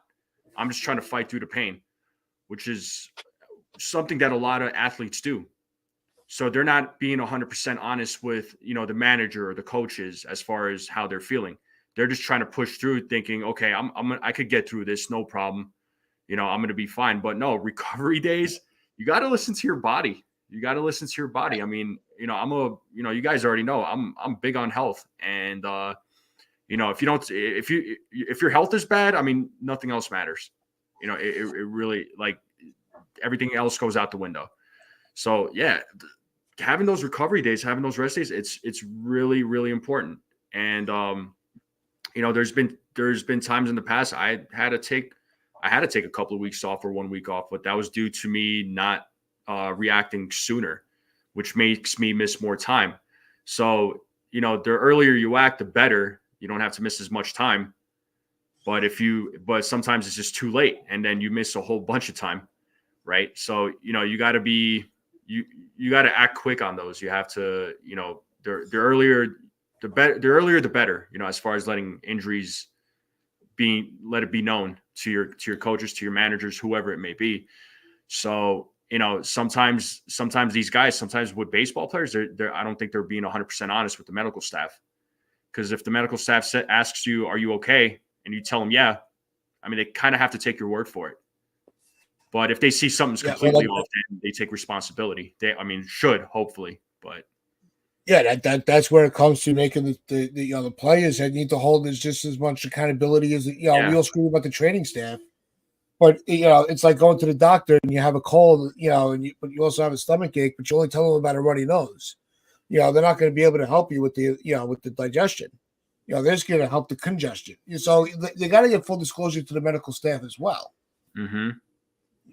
I think, like with Trevino, he was feeling that little twitch, but he didn't want to say anything because he wanted to do, he thought he was doing right by the team, but he ended up making it worse because he put his health at risk, and now he jeopardized his, ability to do his job. So yeah, these players have to be held accountable as well. Yeah. Yeah, because players they're not going to be 100% honest. I mean, some of them are. Some of them are going to be honest about it. Like Cole knew right away. Like Cole didn't beat around the bush. As soon as he felt some discomfort in his elbow, he's like, I should get this checked. So he did the right thing. He was responsible. There's other players though. They try to fight through it, and it does cause long-term damage. It's just the way it is. And some guys, like I said before, we talked about Loaisaga.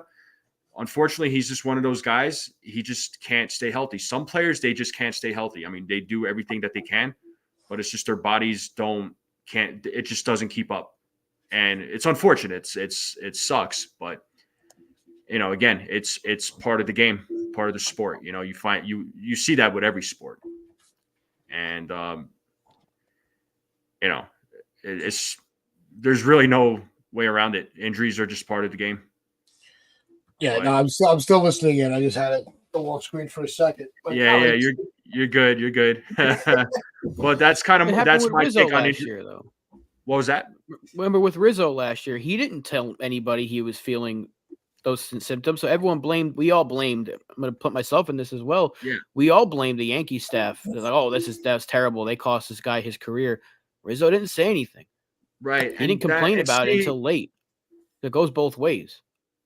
Yeah, and to your point, Rob, right, that goes both ways. Like I was one of those guys too. I was blaming the medical staff, right? But I wish my whole thing was this. I wish the medical staff was able to see it, because us fans, we noticed something was off, but they didn't see it on their end. But Rizzo also has to say, hey, I'm not right. Something is off. Because when he collided with Tatis's hip, that was not pretty. Like that was a headshot. That was literally a headshot. It looked like it straight up looked like a straight right from a punch. That's what that looked like. And having your head collide like that, I was like, it's not going to be. You're not going to be better the next day. No.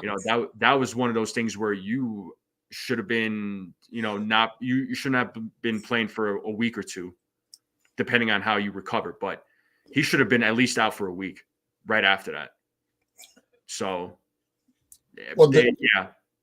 that was where at one point, and before we let you go for the day, you're good. The last thing I want to get your take on, I think you and I discussed this when we were doing a show, whether it was on your channel or ours, about really baseball needs to implement more of a concussion protocol for things like that, where you have like a reserve player where you can take a player that might have concussion, take one of your bench players, and they could go into the game for an inning just so they could run some tests, and it doesn't go again. You're allowed to put that player back in.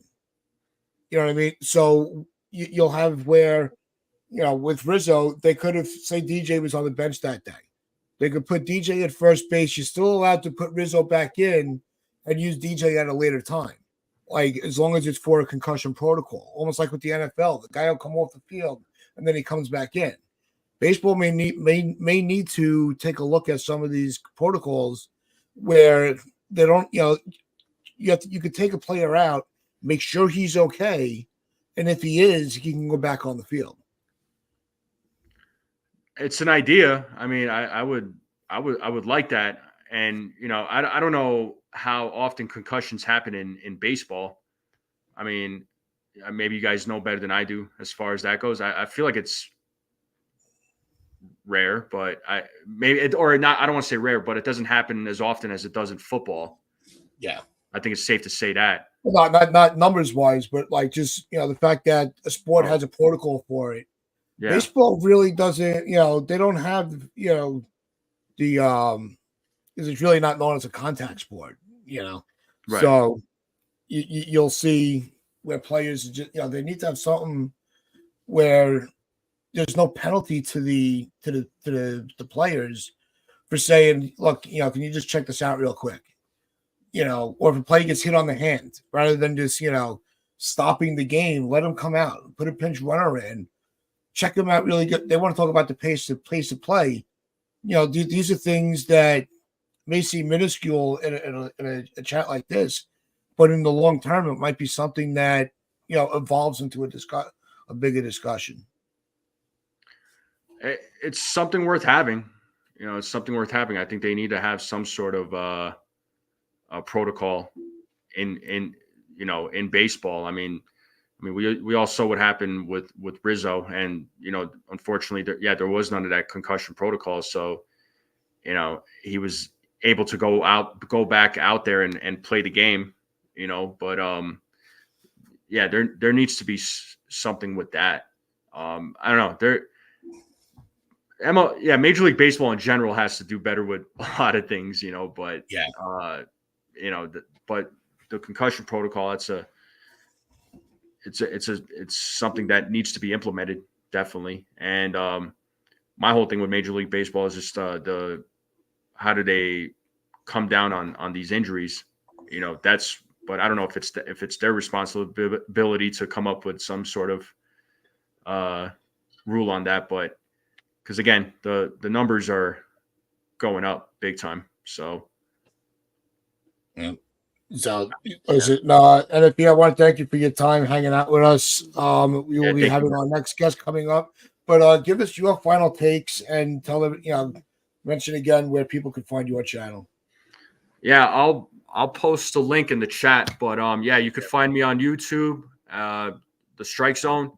That's the name of my channel. You could also find me on X, Twitter, whatever you want to call it. My Twitter handle will be The Strike Zone, the number 4. Again, I'll put it in the chat so y'all can see, check the link out. You know, as far as my final thoughts, you know, you guys are doing a wonderful thing here for Parkinson's. I hope that one day they find some sort of cure for this. You know, I've met a couple of people who've had Parkinson's, and yeah, it's definitely it's hard. It's a struggle to it's definitely a struggle. I used to train with a guy actually that he had Parkinson's. I know Parkinson's never goes away, but when he started training with us, there was significant improvement with his Parkinson's. He wasn't really moving as much. It was like a night and day difference.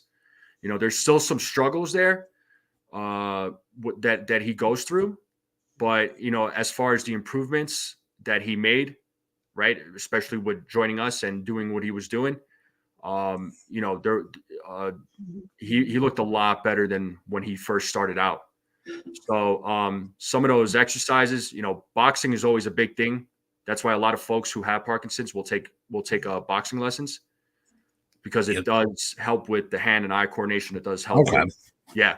So, you know, a boxing coach that I know, he was doing a thing with people with Parkinson's. He was working with a lot of these folks, a lot of the that had Parkinson's, and yeah, it greatly improved their health with Parkinson's. It's something that never goes away, but it helps to manage it better. It really does. It really does, and it makes me happy to see that. You know, that exercise sports can help that. Yeah. Well, listen, we appreciate you coming, hanging out with us for a bit. As always, you know, the support that you know, the time you donated out of your day for a great cause does not go unnoticed. So, NFE, enjoy the rest of your day. I'm sure we'll see you in the chat sporadically here and there. Maybe until later tonight. Who knows? Yeah, but again, we thank you for hanging out with us for a little bit this morning. Yeah, thanks for having me on, guys. Thank you so much, and you know, we'll see you all later. All right. And with that, our next guest is all ready to go. Getting this little sip of water. If you can, Pete, just give me a thumbs up. Let me know you're ready to go. And here we go. Joining us, and believe me, if anybody has a busy schedule, it's Pete. But yeah, Pete, we want to thank you so much for really giving us some of your time. Of course, man. And if anybody doesn't know who Pete is, shame on you. But lead us off with a little bit of what's going on with NYYU and some of the things going on with you guys. Yeah, man, of course. And of course, thank you for asking me to come on for of course a great cause. So I'm always try to make myself available for stuff like this and hopefully um the things that we do like this with charity causes and things of that nature. Of course, NYYU does something like this a couple of times a year. Yeah. But hopefully that, all the work and that we put in, that it does mean something to a lot of people out there and it does make a difference. So you guys are making a difference today. Just remember that. As it comes to NYYU, yeah, man, we do a lot. We do a lot of stuff over there. We're always working. We have, of course, Game Season Live now is as the season is up and active and ready to go. It's extremely busy and time consuming, of course, with calling every game. But the good thing is, I don't expect this year to be a lot like last year. So I think the games might be a little more relaxing or better overall. But no, man, the podcast, the shows, we are setting up our 24-hour stream, which would be the day of the trade deadline. And we actually have a couple of announcements coming for that. It's going to be a lot different than it was last year. But we'll discuss that after our event on April 20th, coming up in about 2 weeks. I got my ticket. I'm ready. Yes, sir. Yes, sir. I can't wait. I can't wait. But, Donald, how you doing? Just like we were saying, we are doing this 12-hour marathon for Parkinson's Awareness. So you see the ticker on the bottom of your screen to donate directly to the organization. The comments, just write down Pinstripe Chronicles fundraiser so they can let us know donations that come through. They could give us an update of how much they were able to raise. You also have the QR code in the top corner there to send us a buy me a coffee. And everything that we get will be going to them. We are not taking anything. There is also a super chat. We want to thank Karen Northrup for her $10 donation a few moments ago. But when it comes to the season so far with the Yankees, what give us your take on a high and a low point over these last couple of games? I would say the high point has been the pitching. I mean, the pitching for the Yankees has been solid. I mean, starting pitching, the pen has been relatively good, besides a couple of hiccups yesterday. Low point, I would say, is yesterday. A lot of the ugliness came out with the club. That, let's be fair here, the majority of us, 98% of the fan base, know what some of the problems are in this team, and we've known it in the offseason, and we just got to see its ugly head come out yesterday. And I just heard, Aaron Boone do his post game, and it's just one of those post games where you just want to rip your hair out because, the one thing about New Yorkers in general is, I say this all the time, you can't keep lying, and we're just going to sit there and go, oh, okay, yeah, he's the manager. That's fine. You can't keep putting a facade up with guys like Stanton. You can't keep putting a facade up and say, hey, when this guy gets hot, everybody hops on and we just go. When did that happen last? When was the last time that happened exactly? 2022, right? Since 2022, since June 1st, he's hitting about 180 with under a 300 on base percentage. So this is not just a guy who is streaky. This is just a really, really bad player right now. And that's the only way you can put it. And I don't believe that a manager should come out and say that. But a manager should also understand that there's a way of going about something, and there's a way of putting that information out there to a fan base that recognizes it, instead of making us look stupid. Like we don't know what we're talking about, that they know much better than we do. So I would say that has been the low point, is that we all kind of knew this was possibly going to be a problem. And then on top of that, he's hitting fourth.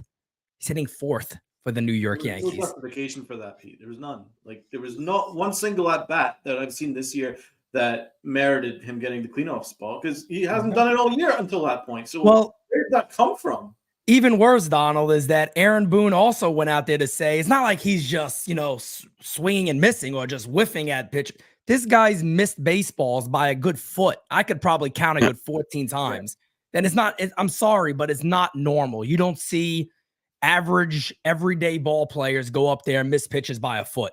It's just not a normal thing. This guy is either, close to. I hate saying it because he's such he's been so good. You never want to sit there and say this guy's done. He's it. But I mean, what else do you say for a guy that since mid 2022 is hitting 180? I mean, I don't know the other words for it. Besides, What concerns me, Pete, is he's not seeing pitches. So there was that bat against Kikuchi yesterday, right? So he fouled off an off speed that went right down the middle of the plate. He fouled it off. This is all in the same at bat. Yep. And then the next pitch, he fouled off a meatball fastball right down the middle of the plate. Fouled that off. Yep. And then he stared at a fastball that again went down the plate. That should have been strike 3, but because the catcher was in the opposite side of the batter's box, it wasn't called. But still, he got away with it. So that means he's not seeing pitches. If he's staring at a fastball right down the middle, he's obviously not seeing the pitch. And then the next pitch was an off speed, which it was a pathetic, like half horrible swing. It was a bit defensive swing, and that struck him out. So that whole at bat was a microcosm of where he is right now because he's not seeing pitches. He's not he doesn't have any idea what's coming out of the pitcher's arm. Yeah, and the funny thing is, I don't think Kikuchi was even mad that the pitch wasn't called a strike. He was just like, I'm going to throw this guy a pitch right down the middle. He's going to swing and miss. No big deal. Struck him out and just went back in the dugout. And that's what I'm saying. Sometimes you say these things like on Twitter, X, whatever it is, or YouTube in general, and people automatically want to go, yeah, but what do you want the manager to say? And I'm just sitting there going, but this is communication. This is something the Yankees preach a lot. I understand. I would defend my teammates over just about anything. As much as I can, I would look for a way to defend them. But I think any good leader would do that. Will look to defend the people that have been with them. And Stanton has had his ups with the Yankees. He's had great moments. There's no denying that. But when it goes this long of an extended period, it's just hard to continue to baloney a fan base and go, what you guys are seeing is not the truth. What the stats go are not the truth. Let's just keep, throwing this out there and go, hey, remember, when Stanton gets hot, he's the best.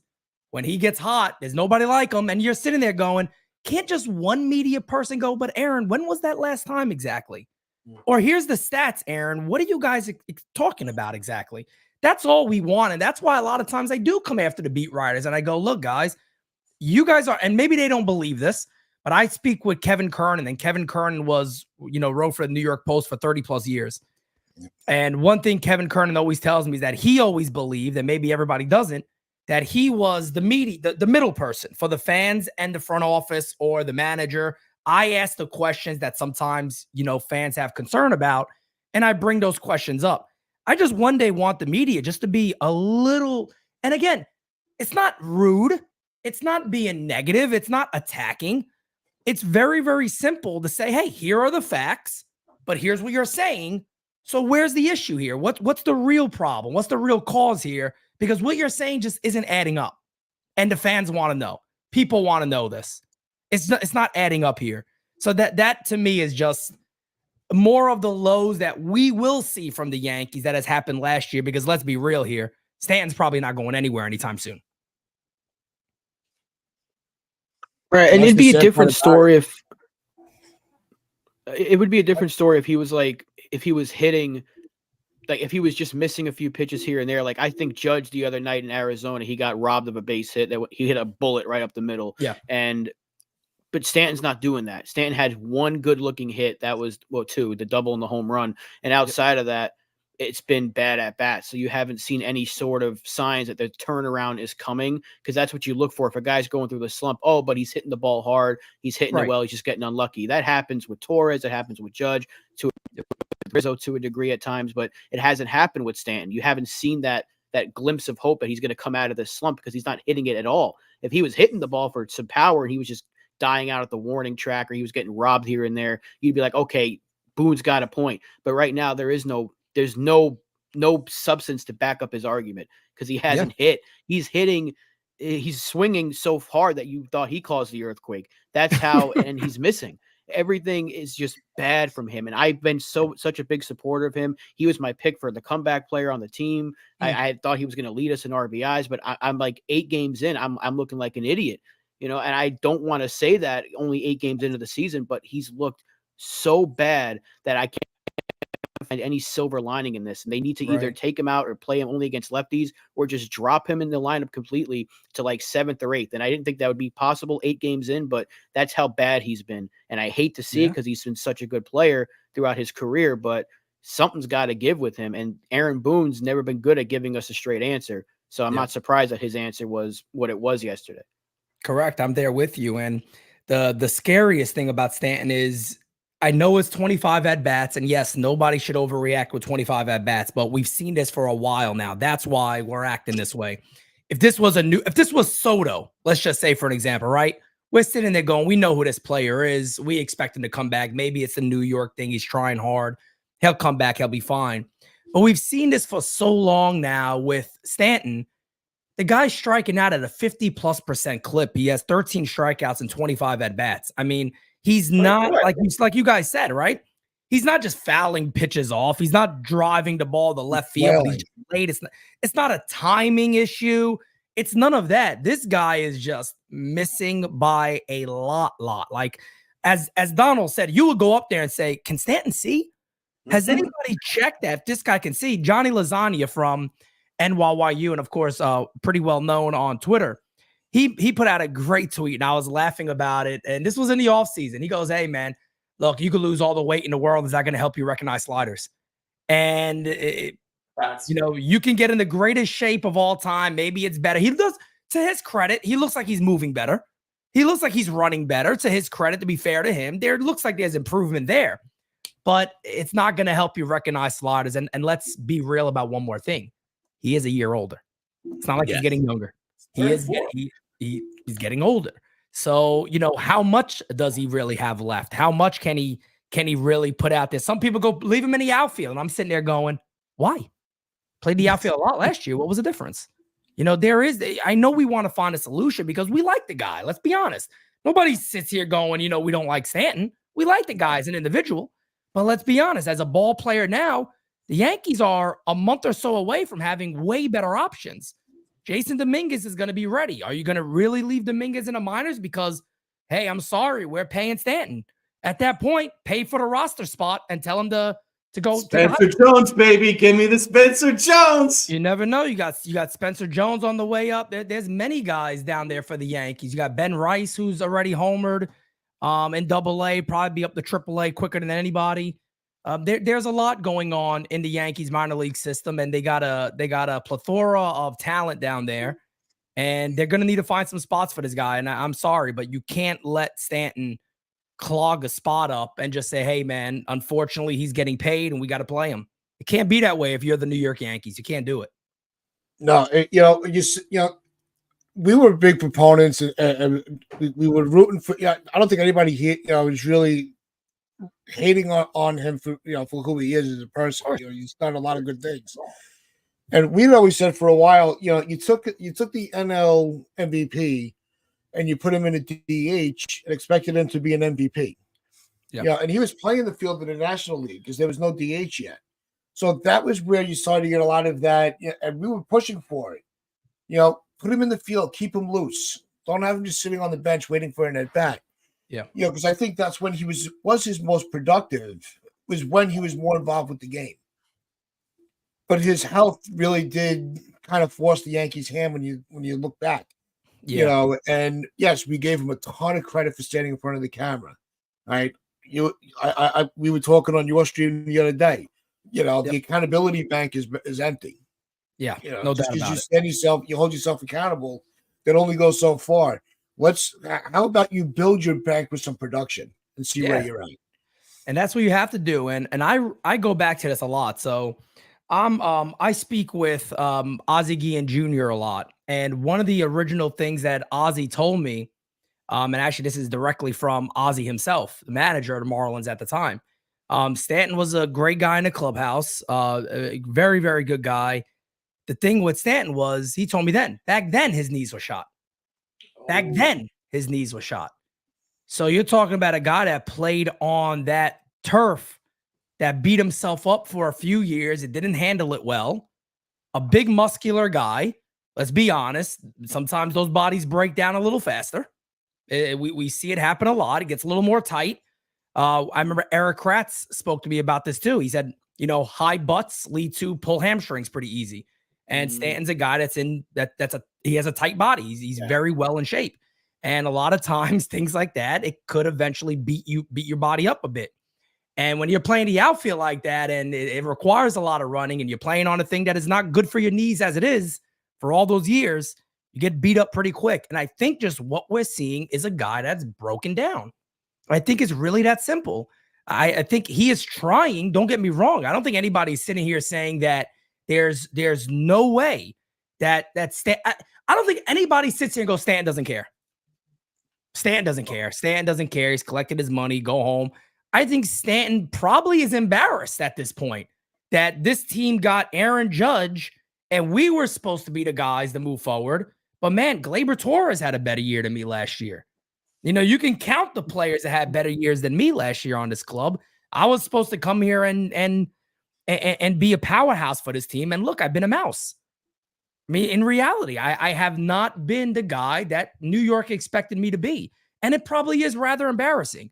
But I don't think anybody sits there and goes, Stanton doesn't care. I don't believe that. I think he does care. I just think his body can't do it. I do think that he's going to have a hot streak of some kind for a week or two. I don't think it's going to extend beyond that, though. I just think, but we only have you for a limited time. So let's get into more positives. Juan motherfucking Soto, baby. I describe him as probably the most perfect offensive weapon. Yeah, because he just doesn't have a weakness. He's got the best eye I have ever seen. Yeah, he's got the best command of a strike zone I have ever seen. His all-around offensive game is absolutely unbelievable. Pete, I know you're a big fan of him. Give me your thoughts.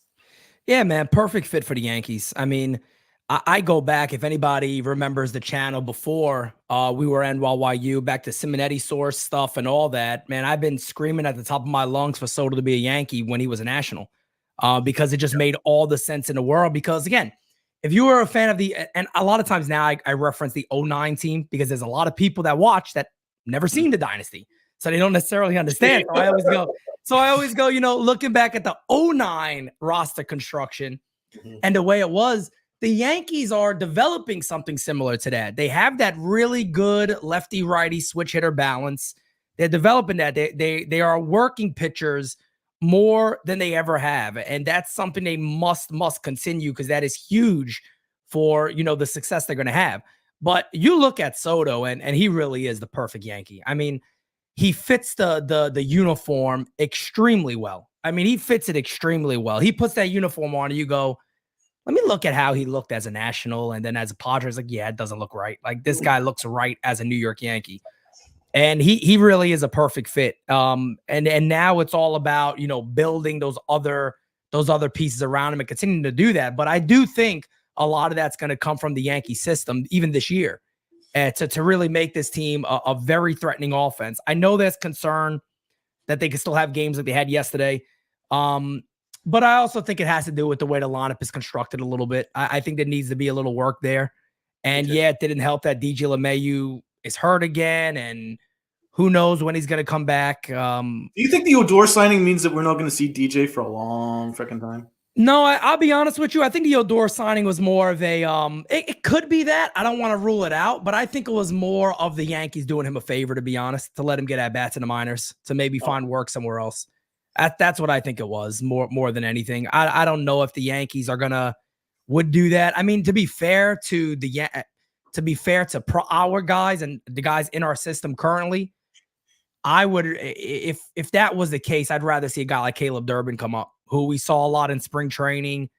He's off to a good start already out the gate, but Caleb Durbin's a guy that I think would make the Yankees better than Odor because he has great speed. He could play more positions. I know you want the veteran, but we got Bertie. Bertie's a veteran. He's been there and done that. I love that pickup, man. Me too. That was a great pickup. So I guess that's the way I'd feel about the whole Odor thing. Bertie's in the 96th percentile in speed. It's insane. They need to utilize speed more because this team is set up. We've got Volpe, who's fast as shit. You know, Birdie's fast as shit. Yep. They should use the bigger bases and steal more, I think. Well, Boone could have did that yesterday, but they decided not to bunt with Trevino, which to me was absolutely mind-blowing. I'm sitting there screaming at the top of my lungs, you got a bunt right here because you got Bertie on first base. Yeah. So whether you're bunting or you're hitting and you're doing a hitting run, you got to do something in that situation and just sit back and wait, because let's be honest here. Nobody is sitting there going, I want Trevino on my team because he could hit. Nobody's saying that. Everybody wants still up in the bottom of the eighth to start. What the hell was he? Why was you have a whole bench of guys that can hit? You have because you got Ozzie, you got Wells. Because the New York Yankees do something where they tell a player, no matter what, unless there's emergency, you're not playing today. So you're getting a full day of rest. And that's more than likely what they told Wells, which is insane because they were just off a day. But that's the only thing I can put 2 and 2 together and go, why would he not be in there? But they pinched hit for him 2 nights ago in Arizona when they were down 7-0. They pinched hit for Trevino with Wells. So that really made me scratch my head. I was like, why are you not doing it here when the game's still in reach? But you did it the other night when you were down by 7 runs. So wasn't making sense. So this is why I was saying yesterday, I know how early it is in the season. We shouldn't be, acting like the sky's falling, but you're seeing the same shit we saw last year and the year before and the year before that since 2018, the things that Aaron Boone has been doing that he hasn't done yet, but now it's starting to rear its ugly head again. It's like that wouldn't have happened, or that would have happened last year, where it's like, why aren't you pinch hitting? The game is still in reach. Trevino can't hit. I'm sorry. And it's starting to look like his defense is taking a plummet. Very bad. Great point. Great point. I talked about that yesterday. Bro, I talked about that yesterday on my post game. I said, we're all sitting here talking about his defense. Hold on a second. I think he's been very bad recently, to be honest. I think he's been very, very bad defensively recently. And I don't know how far it goes back. I'm focused on this year alone. I don't think he's looked good this year defensively at all. Yes, he made the great play on the throw from Soto, and that required a very, very good defensive attempt there, and he made it. But overall, I don't think Trevino's been anything special defensively. I'm not looking at him right now. Like the inning with Birdie yesterday. I'm like, look, I know Birdie throws 99. I know he throws 98, but who doesn't throw 96, 97 out of the Yankees bullpen? 1. 2, how are you getting crossed up if you got pitch comm? I don't think it was cross ups. And on top of that, he's missing balls that weren't bounced. He missed 2 balls that were up here. And I'm like, yes, I know it's a fast reaction, but it's not me catching. It's a guy who does it every day. Like, you're missing these. These should not be missed. And, he was treating Birdie throws like it was like on fire. He was treating it like he was afraid of the ball. They're playing hot potato. He's like, I can't keep it in my glove. Just knock it away somewhere. And then he shook his hand like, fuck. Like, how are you catching this? Like, you're a professional catcher. You can't catch properly? I don't know, man. I don't know, but that's a name for crying out loud. We're definitely not seeing the platinum glove Perry so far this year. And there's still a long season to go. But like I've been saying, we can only react to what we've seen to this point. And there's been some positives, some negatives. Yeah. And a lot more positives, to be fair. There's been a lot more positives, I would say, this year, to be fair. I mean, we're 6-2 after going against the Astros and the World Series, participating, Diamondbacks. So it's not like, we had the easiest road trip to start the year. And I think the Diamondbacks actually proved that, it was no fluke that they were in that series last year. They're a good team. So winning that series is not something to just gloss over. Right. But real quick, before we continue on and let Pete go on to his day, this is a fundraiser that we are putting together for Parkinson's disease, for Parkinson's Awareness Month, which is April. So you see the ticker on the bottom. You could donate directly. You could also send us a super chat. You could buy us some coffees. We have been getting some coffees.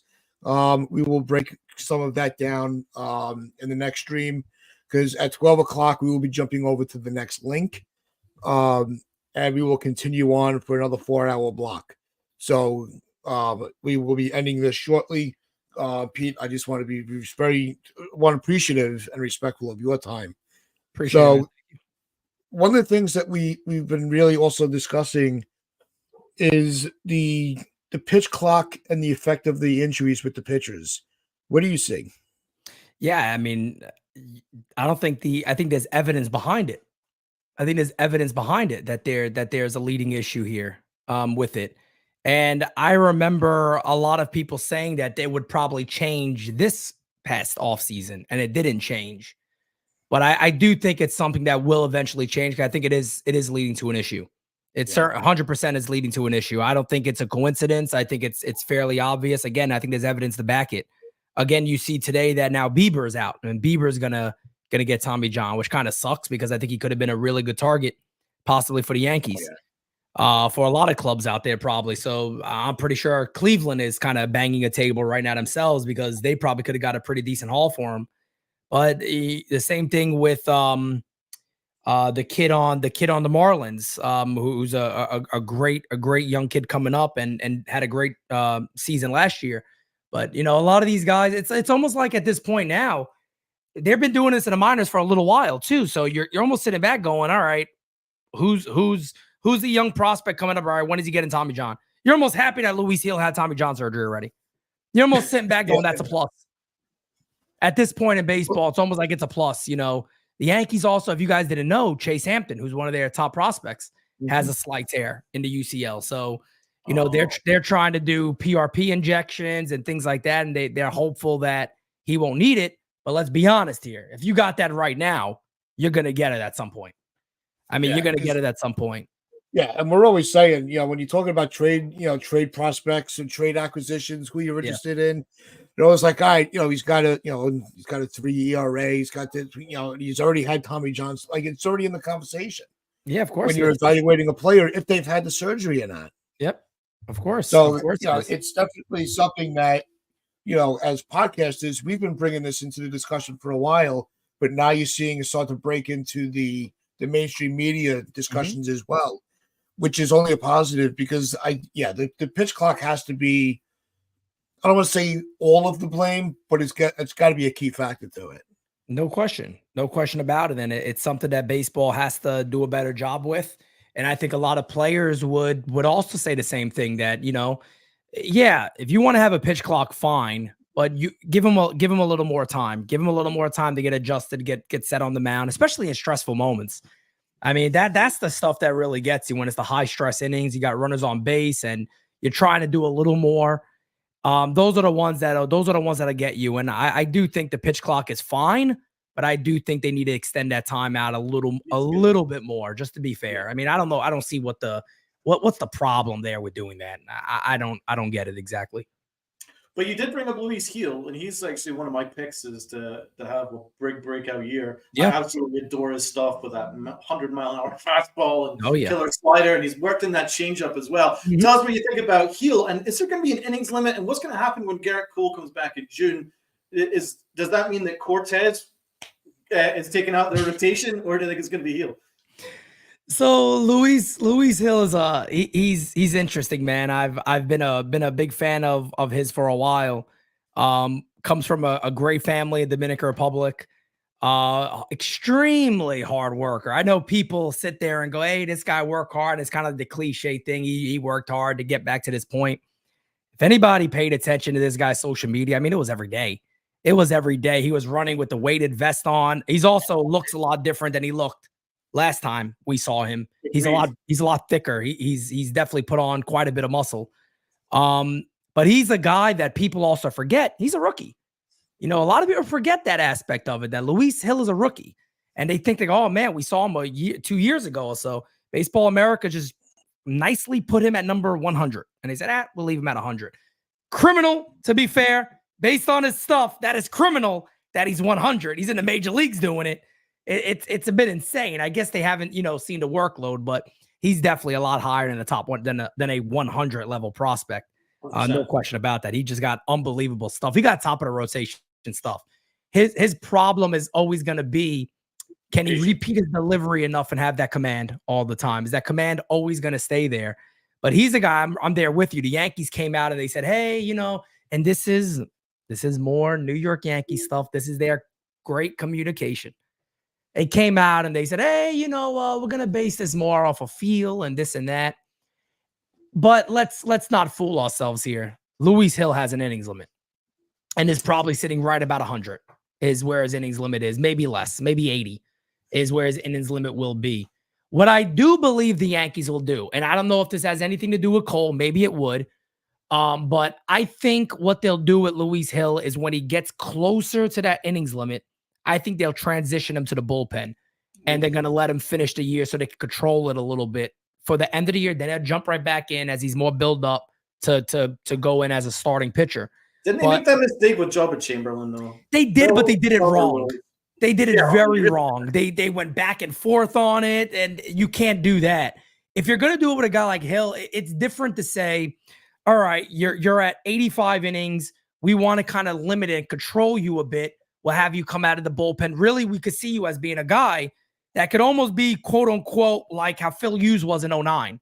Now, Luis Hill has way better stuff, but Phil Hughes was dominating at the bullpen. The Yankees could sit back in there and go, look, Cardiac Clay, I don't know how anybody feels about him, but I get heart palpitations every time he pitches. So if the Yankees go, look, we have another option. We have another option now later in games where a guy like him and Ian Hamilton could be late in those games or in big moments. I mean, this could make this team. Yeah, Hamilton's a guy that I'm really high on Hamilton. I think he's going to be great. He's the best. Pete, listen, we appreciate you spending a little time with us. We got to get over to the next link and get the next set of guests lined up. We will be starting off the next one with Jake and Envy from Yankees Twitter. So we're looking forward to kicking that off for the next 4 hours. But Pete, again, your time, Jira's time. I know she's back there helping you out always. Look forward to seeing you on April 20th. Yes, sir. 2 weeks. One heck of an event with everybody. So with that being said, just keep the donations coming. We are seeing them, and it's, Parkinson's is there's no cure for it. It's debilitating. It's not. They need the help because they do not have the amount of resources that you would think they would for people in the families that are struggling with it. So that's why we will be on till 8 p.m.